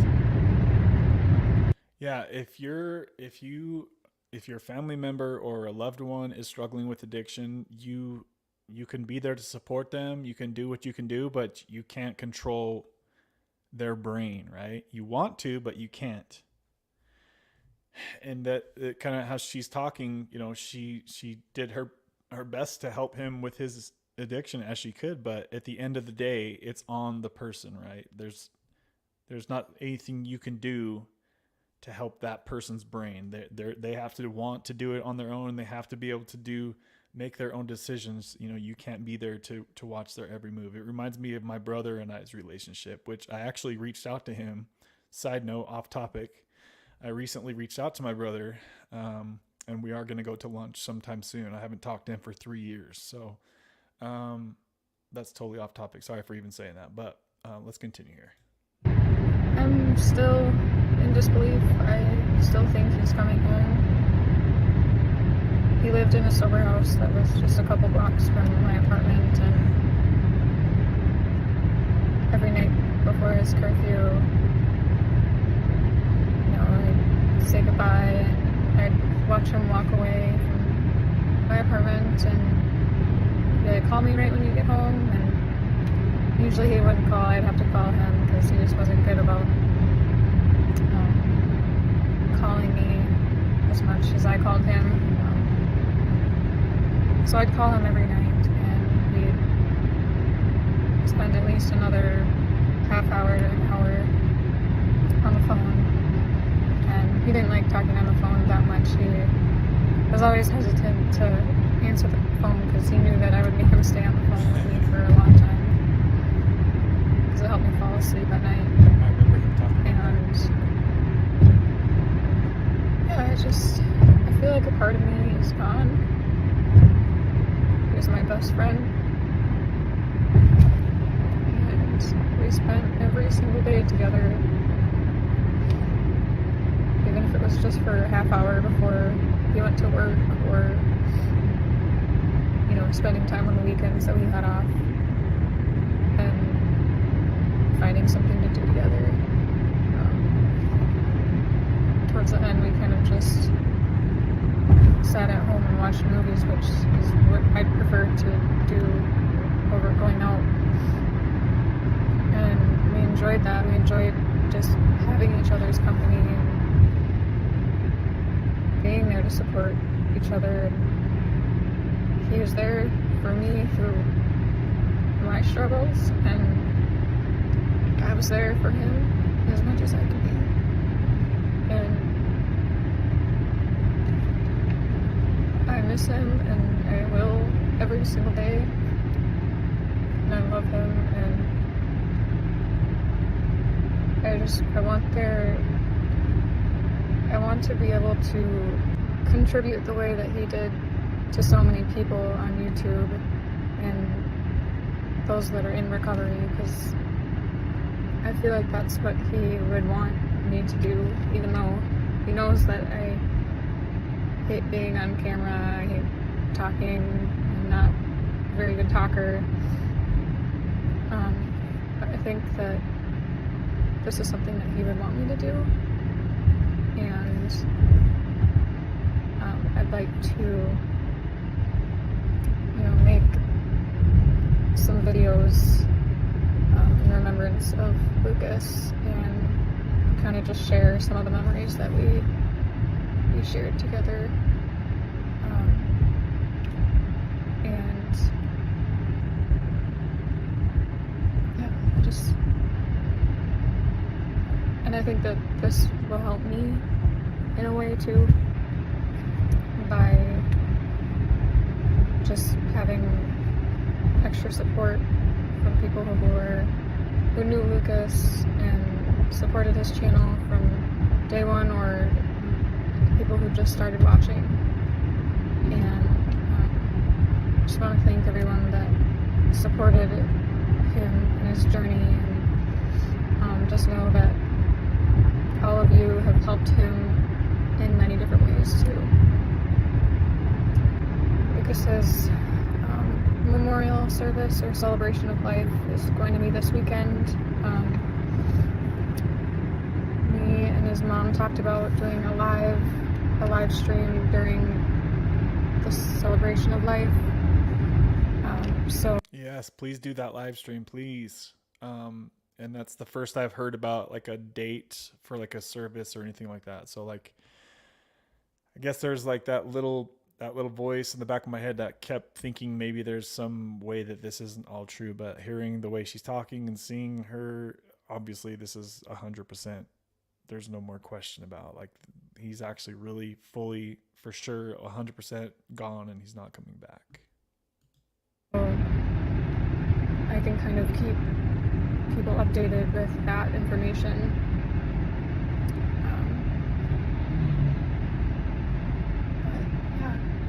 I look really bad right now. I haven't taken a shower today. Haven't ate. I just haven't really been able to take care of myself, and I'm trying. And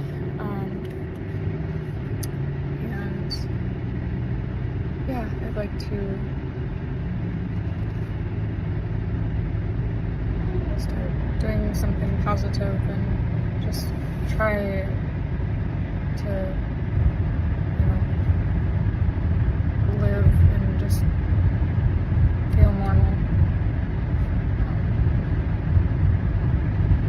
But thanks again, and just, I guess, look out for any other videos that I might post with, good memories of Lucas, and just you'll be able to see the loving and caring person that he was, and that he'll always be in my heart and to so many others, his family and friends.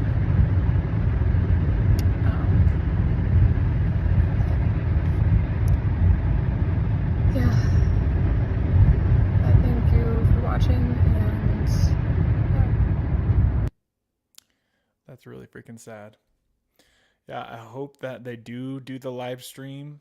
I know his mom was talking about possibly doing a live stream for his funeral service, or a celebration of life. So I hope that they do that, and we'll be sure and share that with you guys if that happens. So yeah, it's really sad to see her. You can tell that she's clearly devastated, and still kind of seems like she's almost kind of in shock in a way, right? Which you can understand, because they had a really strong bond, right? Like they would break up and then they would be right back together. Like they clearly had a very deep love for each other. And I understand what that feels like. So it's just really hard to see your person struggling with addiction and wanting the best for them and trying to support them, and to try to do what's right for yourself at the same time, right, guys? Like especially when you're younger, like they were, things can be really challenging to manage those life situations.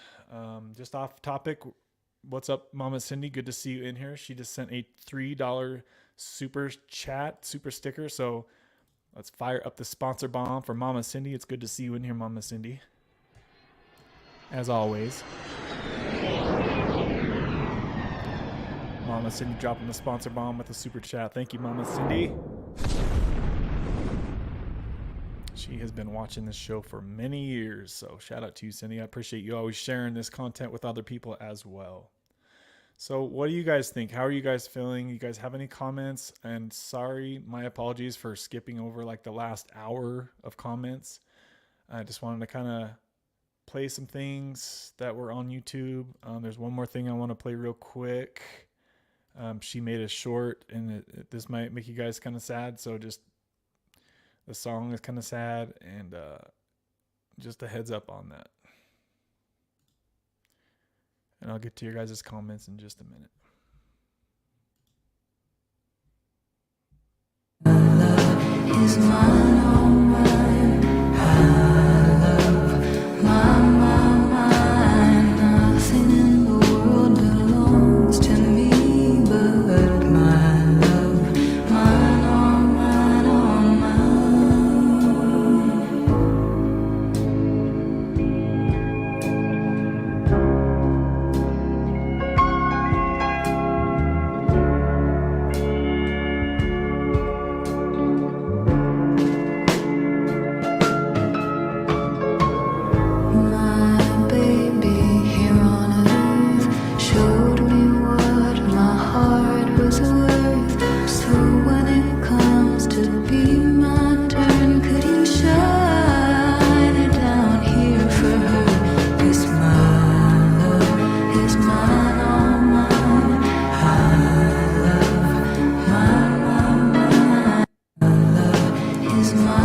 short she made. You guys are welcome to go watch that on her channel right there.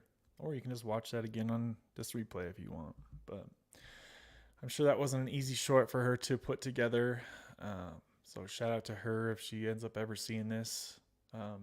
Hopefully she knows that all of us who are here in this YouTube community, we all support her, and we would watch her videos, and I'm sure she has a lot more to share about Luke, and we would appreciate anything that she would like to share about him. And shout out to her. It'd be cool if she could do a live stream with somebody, if she wanted to, have like a kind of how she was talking about how they're going to do like a live stream possibly. So either way, we're sorry for your loss, Leah, and the puppy too. I know that, the puppies are very important. And I remember watching videos with him playing with the dog. And it's just like when I see videos like that short she just made, it makes me realize how much time I actually spent watching his channel. There was a lot of live streams, and I think that's why I got so emotional earlier in the stream. It's just like, dang, it really feels like I knew Luke, even though I didn't know him, it felt like I knew him. I mean, I kind of did know him. We've done a couple hour live streams together, right? But to just never meet somebody in person and to be able to cry for them like that, it's like, you just feel connected to each other here on YouTube. And I'm sure a lot of you guys feel that way with me and other creators on YouTube as well, right? Like you kind of feel like these people. So yeah, it just sucks to lose that. But how's everybody doing out there? Let me know how you guys are doing. Hopefully things are going well for you guys out there. We've been going for 2 hours on this live stream. We still have 25 people in here, guys. Please smash the like button if you enjoy this content. Smash the like for Luke so more people can see this video. I'm sure there's still a lot of people out there that haven't heard this tragic news yet. One more thing, let's go ahead and watch Daniel's little short that he made. Let's see, what is it? I think it's right here. So this is where he'd mentioned something about what Luke's mom said. So how Luke died, right here, guys. All right, everybody, this is it. This is all the news that we've been waiting for. Unfortunately, what happened to Luke, his mother commented on one of my videos, and here she says, "Thank you for honoring my son. He was found in his car with drug paraphernalia. The toxicology report won't come out for another 3 weeks, and that they suspect that it was fentanyl. He was found in his car that way with drug paraphernalia." So that's what happened, guys. It's unfortunate. I love you, Luke. I'll miss you, and I can't imagine what the family's going through right now. So that's all. Later. Love you, brother. Damn, guys. So he said right there, sounds like it's a fentanyl overdose, and he was found in his truck that he just bought. So really, really, really fucking sad, and really sucks to hear and know that that's actually what happened and what went down. People who watch his channel and who watch my channel, we've been talking about him a little bit here recently. It really just sucks to it's like you want to think that that's not what happened, right? Like, please don't be that. And then that's what it ends up being. It's like, shit. Like, you're one little fuck up away from passing away, and your life is just gone, guys. That's how fragile this life is. You some people have 9 lives when it comes to this stuff, and some people don't. It's you're just rolling those dice every time you take these drugs from the street in 2023. This shit is high power stuff, guys. I know I keep saying last video, but I need to show you guys one more, because Florida man is really struggling right now, so keep him in your prayers as well. And let me show you guys this. So he did overdose, and here's a video from just less than 1 day ago. This is our man, Florida man.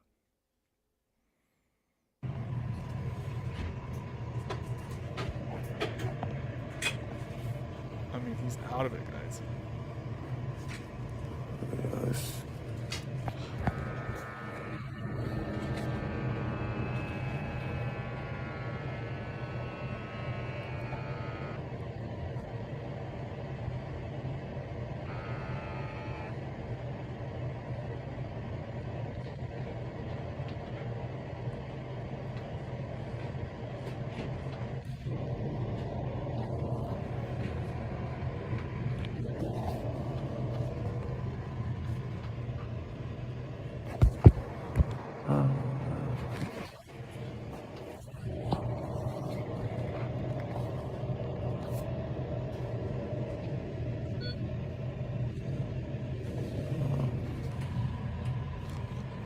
I remember them.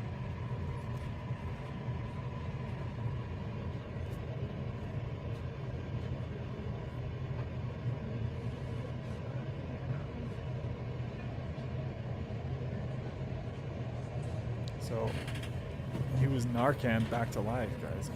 Oh, fuck. Oh, shit. Oh, He's like, where the hell am I? alive. I'm alive.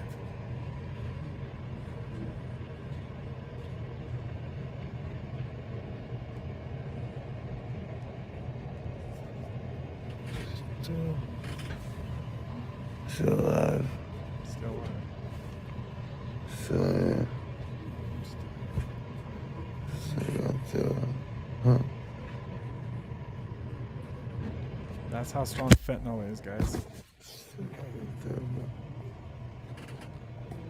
Why?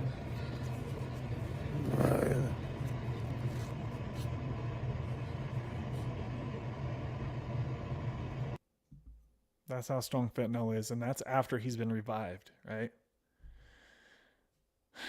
So I said it to Luke. I'll say it to you, Florida man. We need you, brother. We need you here in this community. So please, bro, please. And I know you're working on it. We need you, man. We love you. We care about you. We just really hope you can make it past this FMD. So pull through, brother. You can do this. You've done it before. Get back on your Suboxone, guys. It's hard to say, but it's like situations like this, it's like clearly he should stay on Suboxone for a while, right, guys? And I don't want you guys to feel guilty or bad about being on Suboxone. Anybody out there watching this, like, it saves people's lives every fucking day. So please talk to your guys' doctor about Suboxone and what you need to do and navigate the dose as you need to. If you're having side effects, you might lower your dose. If you're having cravings, you might raise your dose, right? But yeah, guys, I just wanted to kind of talk about that stuff. FMD had a really close call the other night, and we just lost Luke recently. So it's just like way too much stuff going on right now. And that's just in this little small YouTube community. Just imagine out there in the world how many thousands of people are going through the same thing right there and not waking up like FMD just did. So guys, get some help. Reach out. Let us know if you're struggling. We can try to support you however we can. And just know that people do care about you, FMD, and we do need you here in this community, man. You need to help save others who are struggling with this stuff. And I applaud you for posting that non-flattering video, my friend. Let's get to the comments, guys. I'm trying to think if there's anything else we need to watch. I think that's it. So my bad on not following through with all the comments. I will go through and watch this on the replay and see what everybody was saying. And if I need to respond to something, I can do it in the next video or something like that. Let's go ahead and remove that. And I'm back up in here. 30 people in here still hanging out, guys. We've been going for 2 hours and 8 minutes. Remember that we're here every Wednesday at the same time, at the same place. Sometimes we do Sundays as well. So if you're out there, you're struggling and you feel alone, tap into this resource, guys. We're here every Wednesday. There are other channels out there too like this that have a lot of support, and you can talk with people who are struggling with the same things that you're struggling with. You're not alone, baby. You are not alone. God damn it. Sorry, Lord. You are not alone. You are not alone. Hey. We are here with you, baby. Let's see here. Kimmy says, yeah, Cindy, I'm sorry you experienced that. So Mama Cindy says, I went through the exact same thing that she's going through when I was 32. It was extremely hard and I almost overdosed right after my boyfriend died. So let's all pray and hope that, I don't know Leah's position as far as if she does any sort of drugs, but I really hope that she doesn't, and hopefully she can get whatever help she needs. And like I was saying a little bit earlier, Leah, if you need somebody to talk to, there's myself and tons of other people out here who would be more than willing to chat with you about anything that you need to talk to us about. So I don't know much about Leah. I've just seen her in Luke's videos over the years. I really hope that she's doing okay, all things considering. I know she's obviously struggling, as we saw in the video. Slomo says, my heart goes out to her. Yeah, guys, please pray for Luke and Leah and Luke's family and just everybody. FMD, like, if you're into praying, guys, shoot those prayers off.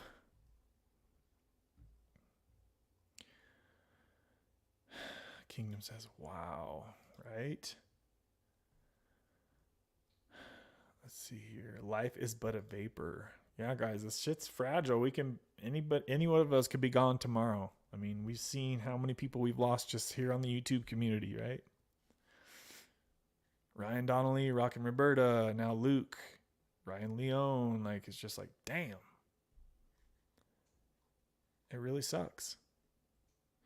Take the moments for granted. You think people are all going to be, you think this moment that you're in right now watching, think about your life and all the people that are in your life, not just here on YouTube, but in your day-to-day life that you see, who you see.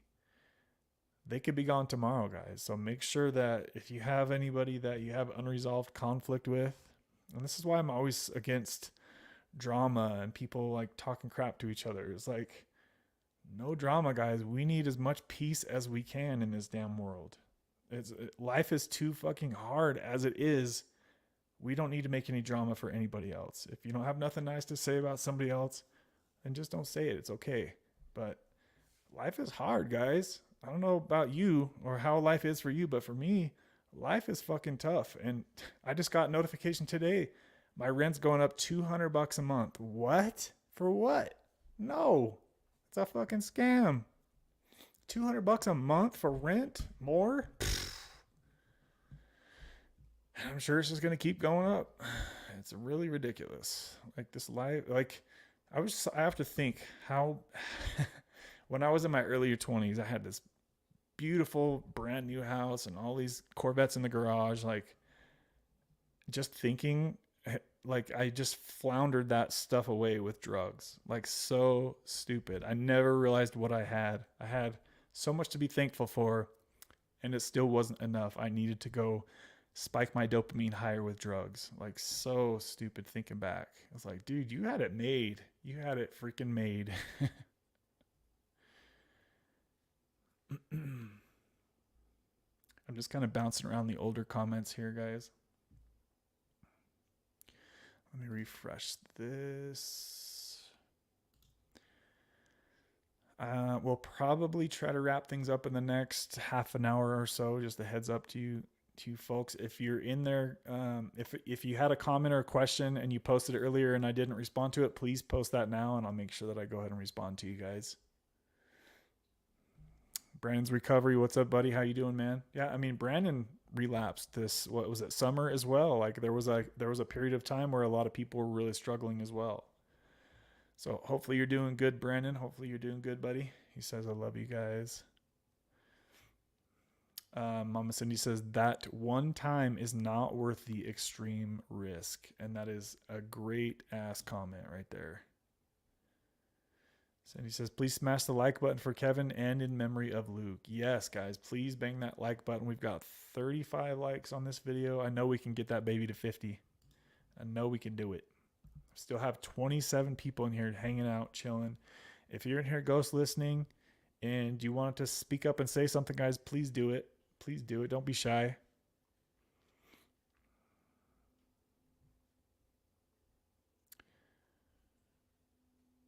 So Shauna said, "Who's this?" So yeah, that was FMD, aka Fentanyl Anonymous, and he has his own YouTube channel. So go check him out, guys. Show him some support. He's really struggling right now. Yes, yes. And you know what's really weird about that comment, Slow-Mo? Is I literally said that to FMD the day that he overdosed. I said, does your family have Narcan in the house? Because he told me he was slipping, right? So I was like, bruh, make sure you guys have Narcan available. And it sounds like I haven't gotten any like further commitment details on exactly what happened, but it sounds like he was saved by Narcan. I could be wrong. Hopefully he can correct us if that's not what happened, but I'm pretty sure that's what happened. Yes, Shauna says, don't do it alone either. Yeah, guys. I mean, it's hard to like say, hey, like have the perfect scenario if you're going to do these street drugs. But yeah, guys, if you can somehow limit your risk by not doing this stuff alone in the backseat of your car or alone at home, right? If you can at least have somebody by you if you're going to do this stuff in your same house and have Narcan available, guys, please. I think that isn't Narcan free now, and I'm pretty sure you can get it over the counter, I'm pretty sure these days. So make sure that you guys have that stuff if you are in the unfortunate position of being either at risk of taking fentanyl or you think that in the future you might overdose or relapse or something. Better to be over prepared than under prepared, guys, because you heard Luke say earlier in the stream how damn strong that stuff is. Even with Suboxone in his system, it still was extremely strong. Brandon says, I have several Narcans in my room. That's good, dude. That's really good. Jill says, Florida Man Dan is okay. Also, it can rebound. Important to get stable after administering Narcan.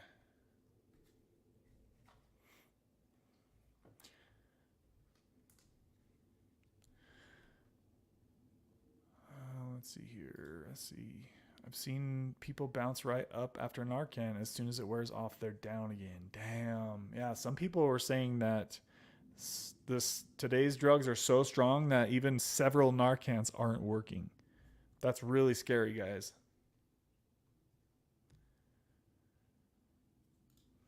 Dan, we all love you. Please reach out for help. Don't throw it all away. Much love. Yes. Amen to that, Cindy. Yes. Yeah, sometimes it can just feel like we're all alone in this world, guys. And that's why I think channels like mine and other people's like mine are so important. You don't have to feel so alone. You can get on here and talk to people who are struggling with this shit. Because it's everywhere. It's everywhere, guys. These drugs are everywhere. And they will kill your ass immediately if you fuck around with this stuff. So you guys know I don't cuss on here a lot, but when I do, it's just because I'm trying to nail a point home.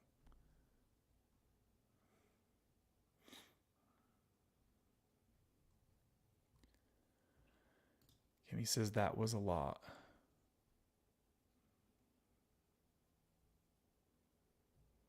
Life is really short. Please don't throw it all away.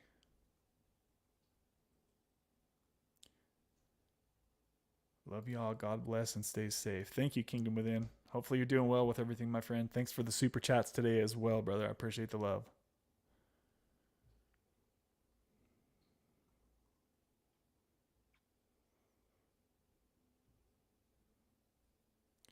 I'm trying to touch on the new comments, guys. Now, like I said earlier, I know there's a lot of comments I skipped over in the older parts of this video, but Cindy said everyone is suffering right now. Do not feel alone. Things are going to get better and stay strong. Hey guys, remember that life is full of this, right? It's always up and down. It's never just always down, down, down. So if you're down, down, down right now, just know that it should be coming up anytime now, right? You got to put in that work, though. Got to put in that work. Every day is a reset too, right? If you're struggling right now and you're slacking, tomorrow when you wake up, hit that fucking reset button and do the shit right tomorrow, right? Just because if you had a slip up or a recent relapse doesn't mean you need to stay that way. Every day when you go to sleep and wake up, you have the next shot tomorrow as long as you're still alive. As long as you got breath in them lungs, baby. Okay for now. I don't know what the future holds. Yeah, well, hopefully you can keep rocking it through there, Brandon.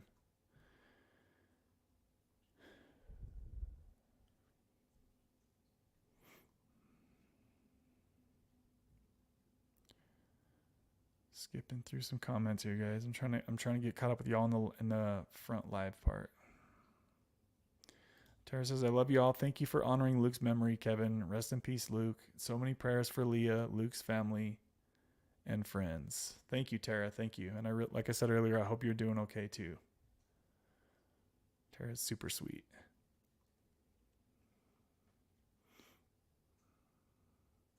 There are apps and numbers that you can call when you're using a loan. I've never heard of that, Fox. Thanks for sharing that. Narcan is readily available. That's the problem, Kevin. Addiction isolates people. People are ashamed of using now, so they do it when they're alone and dying. That's so true, Cindy. Yes. Yeah, that's why I was saying. It's like, I know it's hard to like create the ideal using relapse situation, right?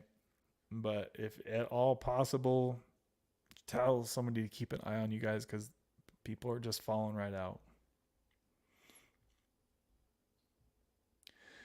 Like, I don't know. Like, I'm just thinking, like, what the heck was going on? Like, he was on such a good path, right? Like, it just goes to show you how delicate this shit is. You could be kicking ass in life, and all it takes is one fight with your girlfriend or one bad day at work and the customer flips you off and yells at you, and it makes you in the shittiest mood, and then you want to go escape that shitty feeling in your body, and you're like, well, I know what can change this feeling, and then boom, you're gone. You're not here anymore. That's really scary to think about. Your lights can just turn out instantly, and everything that you know in this moment in your whole life is just gone. Like, just picture, like, for me, thinking about never seeing my dog again, just that one thing alone freaks me out. Like, not being able to see her every day, that scares the shit out of me. And not to mention all the other stuff with family and everything else, right?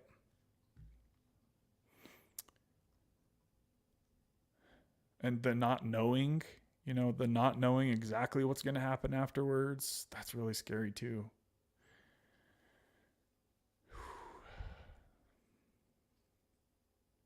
Slow-mo says, I've used 4 boxes of Narcan before with this new fent. It's terrible.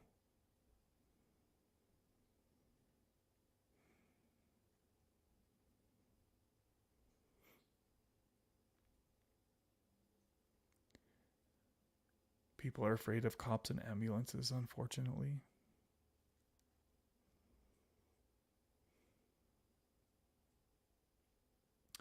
It's important to remember, if you call 911, the cops won't arrest you.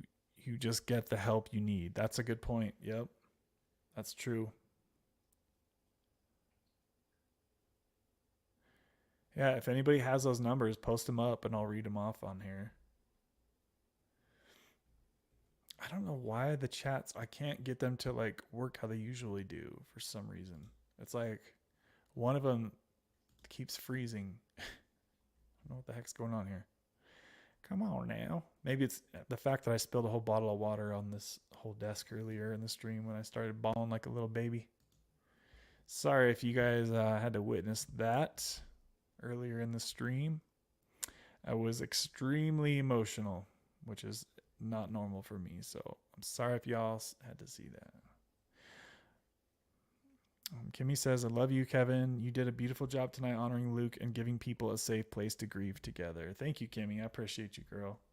She's always saying the sweet, sweet things.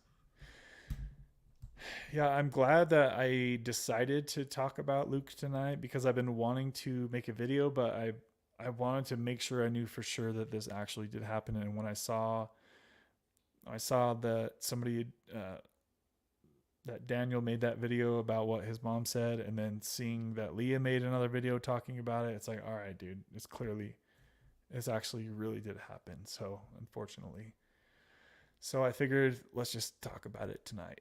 But I will make a shorter video for him in the future, like an edited video. That's the least I could do for the young man. Gonzo says, early recovery seems like an uphill battle. I'm looking for any and as many support groups. There are a lot of them, Gonzo, for sure. There are a lot of them, buddy. So yeah, keep close to our channel. We're here all the time chatting.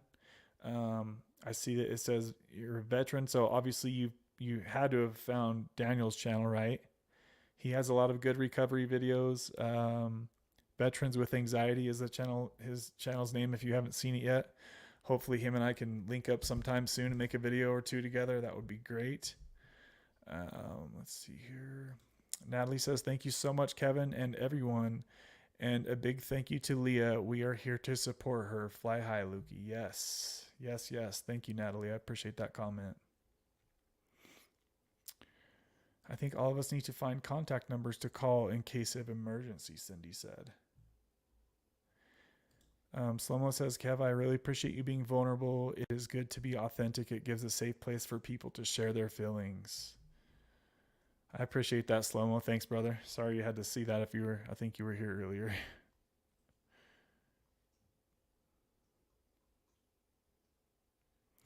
Thank you to the beautiful moderators too. Yes, I love my mods. Thanks for helping out. Hopefully there was no trolls.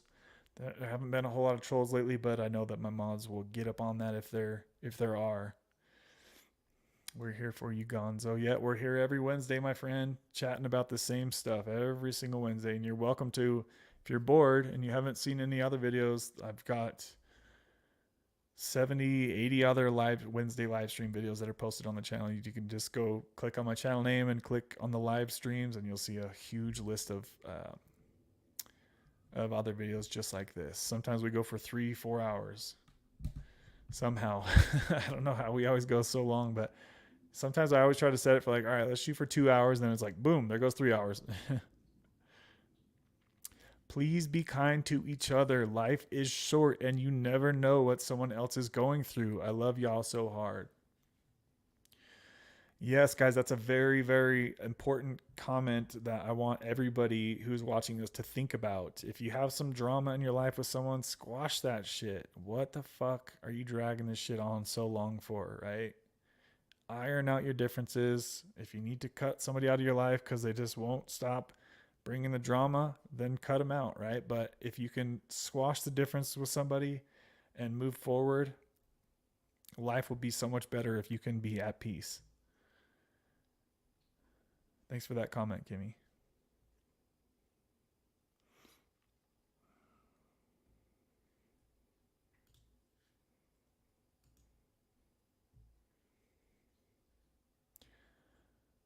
So I just want to make sure that I played everything I wanted to play here.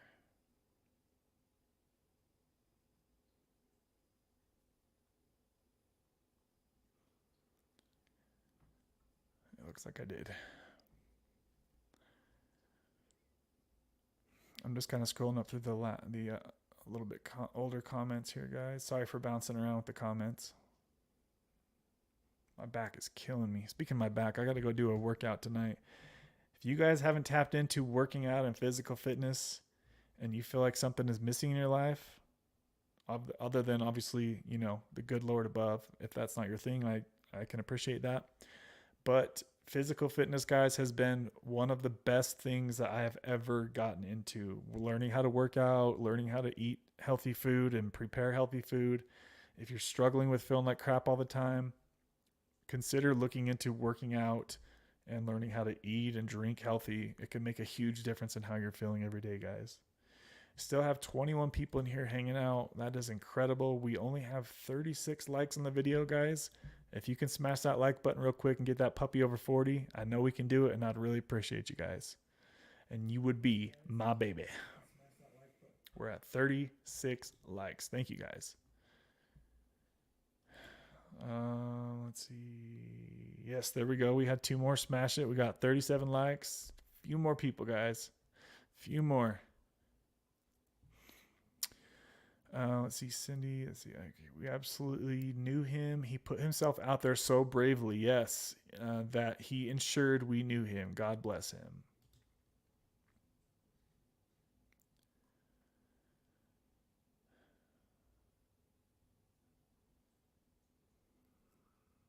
I'm just scrolling up through older comments now, guys.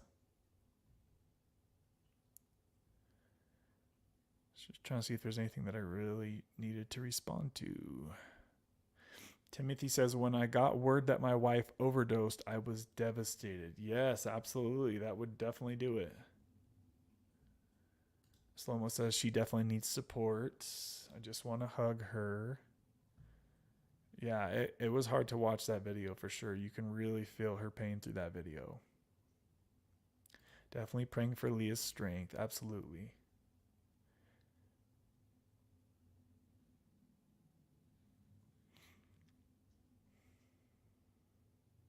I hope Leah has the support to get through this. Prayers for Leah. All we can do is offer support. Sometimes, unfortunately, it's not enough. Oh, it was good to see that Sonny S was up in here. How's he doing?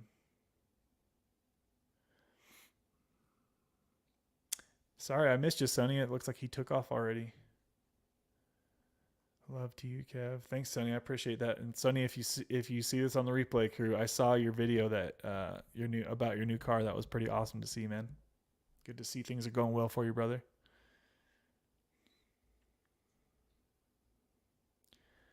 Two and a half hours, guys. We'll probably wrap up in the next 5 or 10 minutes. I want to go ahead and thank the sponsors of today's live stream. Shout out to Kimmy B for being the sponsor of today's live stream with a $50 Cash App donation. Super shout out to you, Kimmy B. I appreciate the love, girl. Also, Kingdom Within showing love with a $40 sponsor bomb as well. Shout out to you, Kingdom Within. I appreciate the love, my man. Hopefully you're doing okay, brother. And Mama Cindy with a $3 sponsor bomb as well. So thank you, Mama Cindy. I appreciate y'all. Did we see KG Smith up in here? I don't think I've seen her at all. Hopefully she's doing okay. KG Smith, where you at, girl? You haven't missed a stream in a long time. Hopefully she's doing okay. Did anybody see KG up in here today? I'm really wondering how she's doing with things. I know she was kind of struggling a little bit. Hopefully she's doing all right now. Scrolling through some older comments now, guys, from like an hour ago.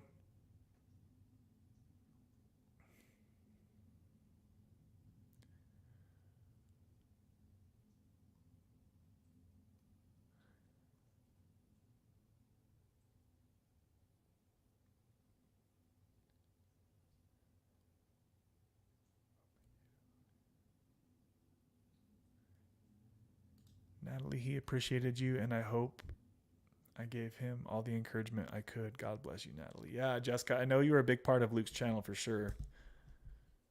I always would see you over there. I think you were a mod for his channel too, right? I think I was actually even a mod too, because I super chatted him once, and I think he made me a mod over there. But I usually didn't see his videos unless it was on the replay, just because for whatever reason, I think he just did kind of different times on his live streams. So it was kind of rare that I would catch him live.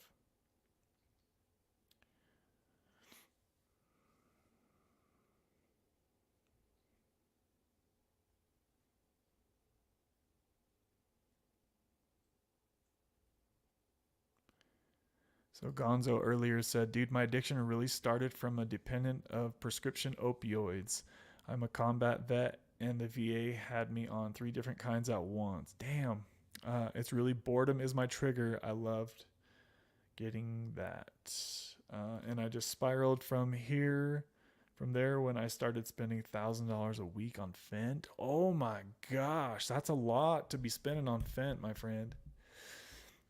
I mean, I can relate to you spending a lot of money on my addiction. I was at my worst, I was spending $3,000 a month. That's actually when $3,000 was actually a decent amount of money back, in my day, 2017.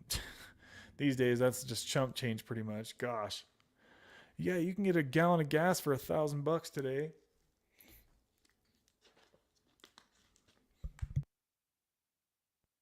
baby. Let's see here. The root cause of the addiction must be addressed to truly heal from addiction. That's a great point, Fox.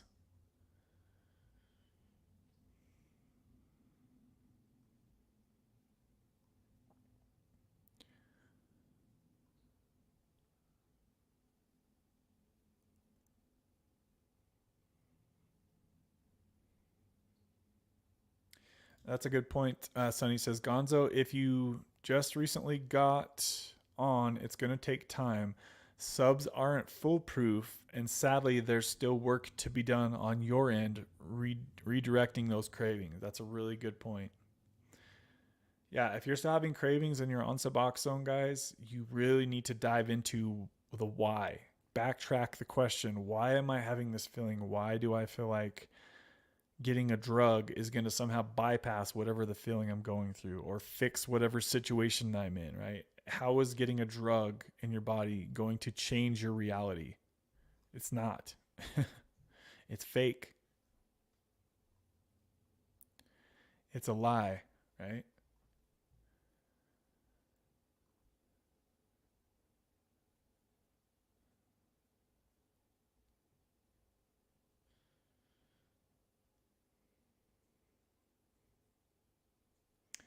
Jessica earlier said, God bless his mother. She does not owe us an explanation, but such a kind heart, just like Luke.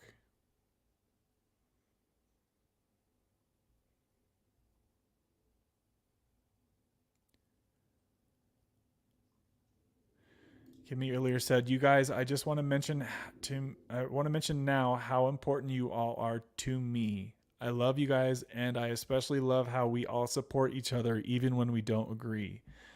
That's a really great comment, Kimmy, and that's a huge part of what this YouTube channel is and what this channel is to me, right? Like, a lot of people just come here to talk and explain what they're going through, what worked for them and what didn't work for them, and just sharing where they're at with their life and their recovery, right? It's so much openness here on this channel. And you guys always tell us, you know, if you're struggling or if you're kicking ass with your recovery, we want to hear all of it, guys. So please don't ever feel like you can't share. Treat this community as we're like an extended family, because that's what a lot of us feel like we are to each other, right? And that's why you guys saw me get so emotional when I don't even know Luke in person, but I was still crying like a little baby earlier, right? Because it's fucking sad, and you feel like we all know each other. So it sucks, and I'm sad. So I got to get my levels checked. I'm fine, but I have noticed a change in my energy and focus. It's an age thing, I think.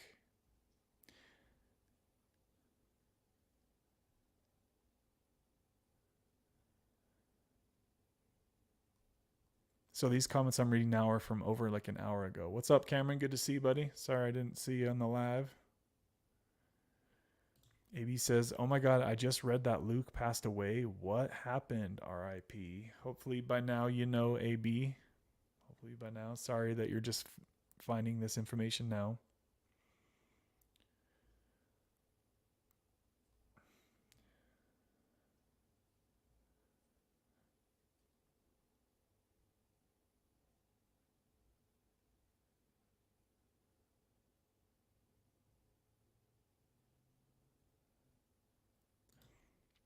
Jessica said, Kevin, Luke knew he could come to you. That is invaluable. As addicts, we don't reach out like we should, but you offered that to him. That's a good point, Jessica. Yeah, and she's probably talking about when I had him on the channel earlier and the stuff that we were talking about. So, yeah, I think that's why it felt cool when he'd mentioned what he'd recently done on my live stream here on this channel, right? Like he's like, yeah, I haven't told anybody except for like my mom and my girlfriend, like, but he shared that here with us on this channel. That was really cool.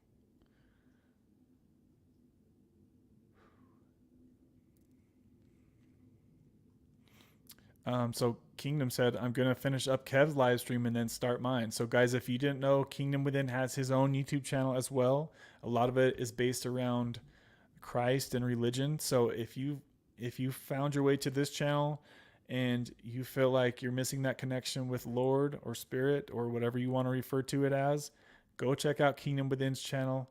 He has a lot of great information over there, and he offers you guys a lot of support as well. He's a great guy, and I really, really, really do appreciate him as well. Shout out to him.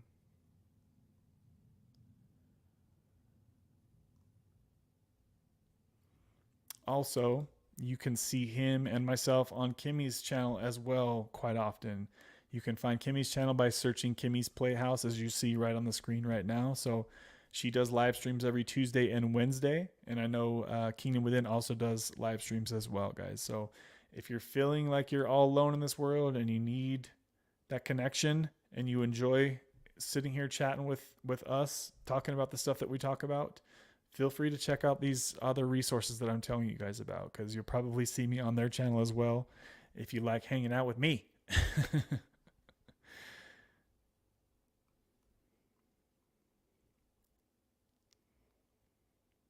Sonny says, my wife's cousin passed away 3 weeks ago from fent. 2 years prior, he had found his younger brother passed on his front porch from fent. 2 brothers and cousins of my wife gone. Damn, dude. I'm sorry I wasn't present for that comment when you made that earlier, Sonny. If you're watching this on the replay, I'm sorry, man.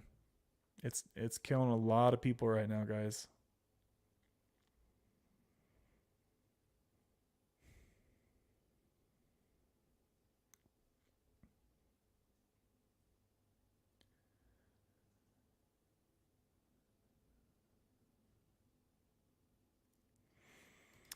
Earlier, Martin had made this comment. It says it only takes about 150 milligrams of oxycodone to break through my 16 milligram of Subutex.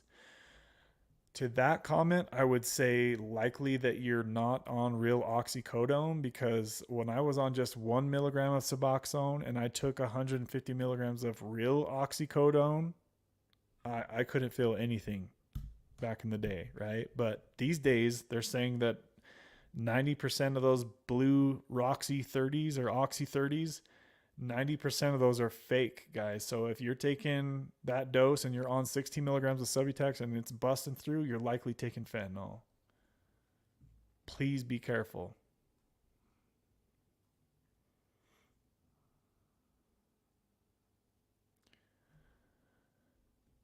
I'm going to get back up to the last comments here. We'll wrap up in the next 5 minutes, guys. We've gone for 2 hours and 41 minutes. My voice is starting to get raw up in here. Let me see the kind of last comments here. Remember, guys, that we're here every Wednesday. So if you need a community to hang out with, you can find us here every Wednesday at the same time, same place. And sometimes we do Sunday live streams as well, guys. Guys, make sure that you please keep Luke and his family and his girlfriend in your prayers. And we really hope that they can get through these hard times.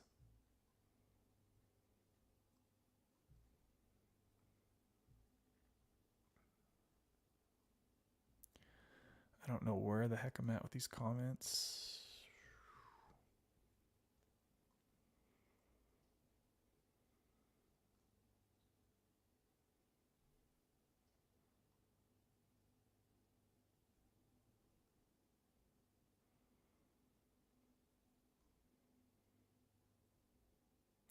Kimmy says, I don't care that we've never met. You guys are my friends. Absolutely, absolutely, Kimmy.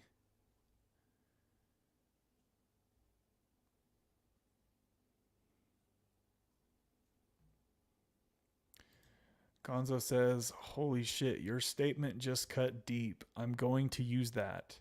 How is buying and using fentanyl going to help my current state? Absolutely. I'm glad you enjoyed that statement. Yeah, guys, if if you're in a shitty situation in life and that little devil is going to be chirping in your ear, trust me, I know what that feels like. Hey, go get this. It's going to make you feel better. But guess what?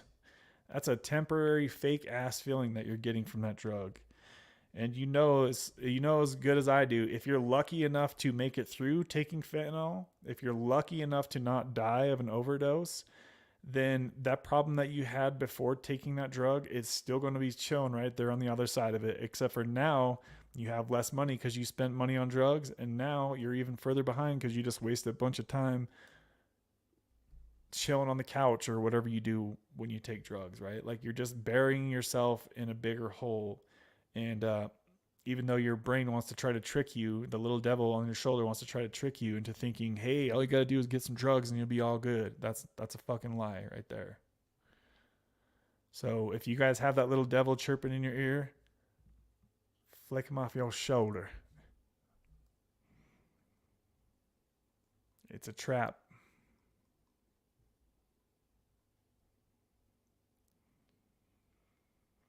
I'm a lot closer with you guys than a lot of people in real life. Same, Slow-Mo, same, brother.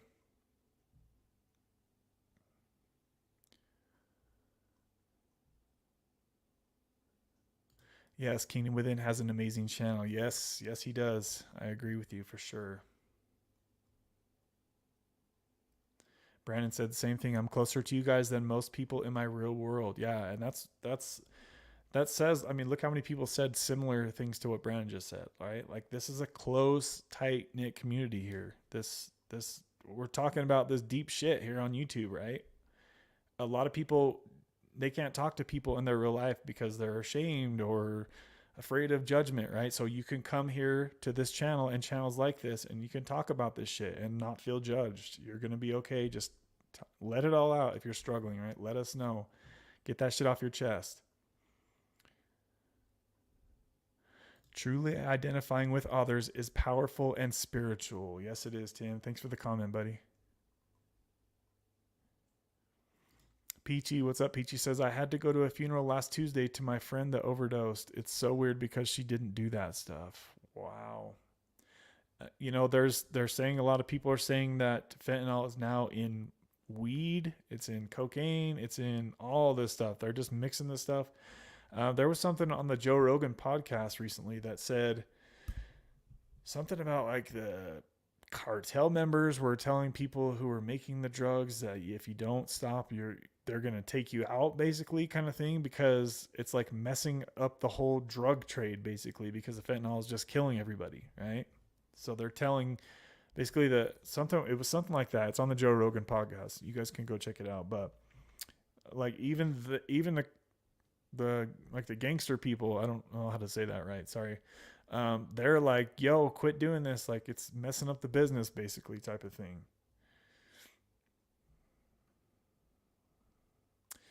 Slow-Mo says, I can definitely relate, Gonzo. It does get better. I've been off street drugs for 5 years. That voice starts to disappear the longer you go. Yeah, guys, the longer you are out of active addiction, the easier it should get. With every day that you put that life behind you, you know, it might seem very challenging at first, and it is. I've been there. But yeah, the further you go, it might feel like that little devil on your shoulder will never leave you alone, but it will with time. It takes time and patience, guys. You have to be patient with this stuff. Yes, hard days are going to pop up. As always, that's just part of life. Yes, what's it called? Cravings will come, but you can get past them, guys. You can get past them. My back is killing me. We got to wrap up here. Kevin, I'm so glad we met on YouTube. You're a great person and a great friend. Thank you so much, brother.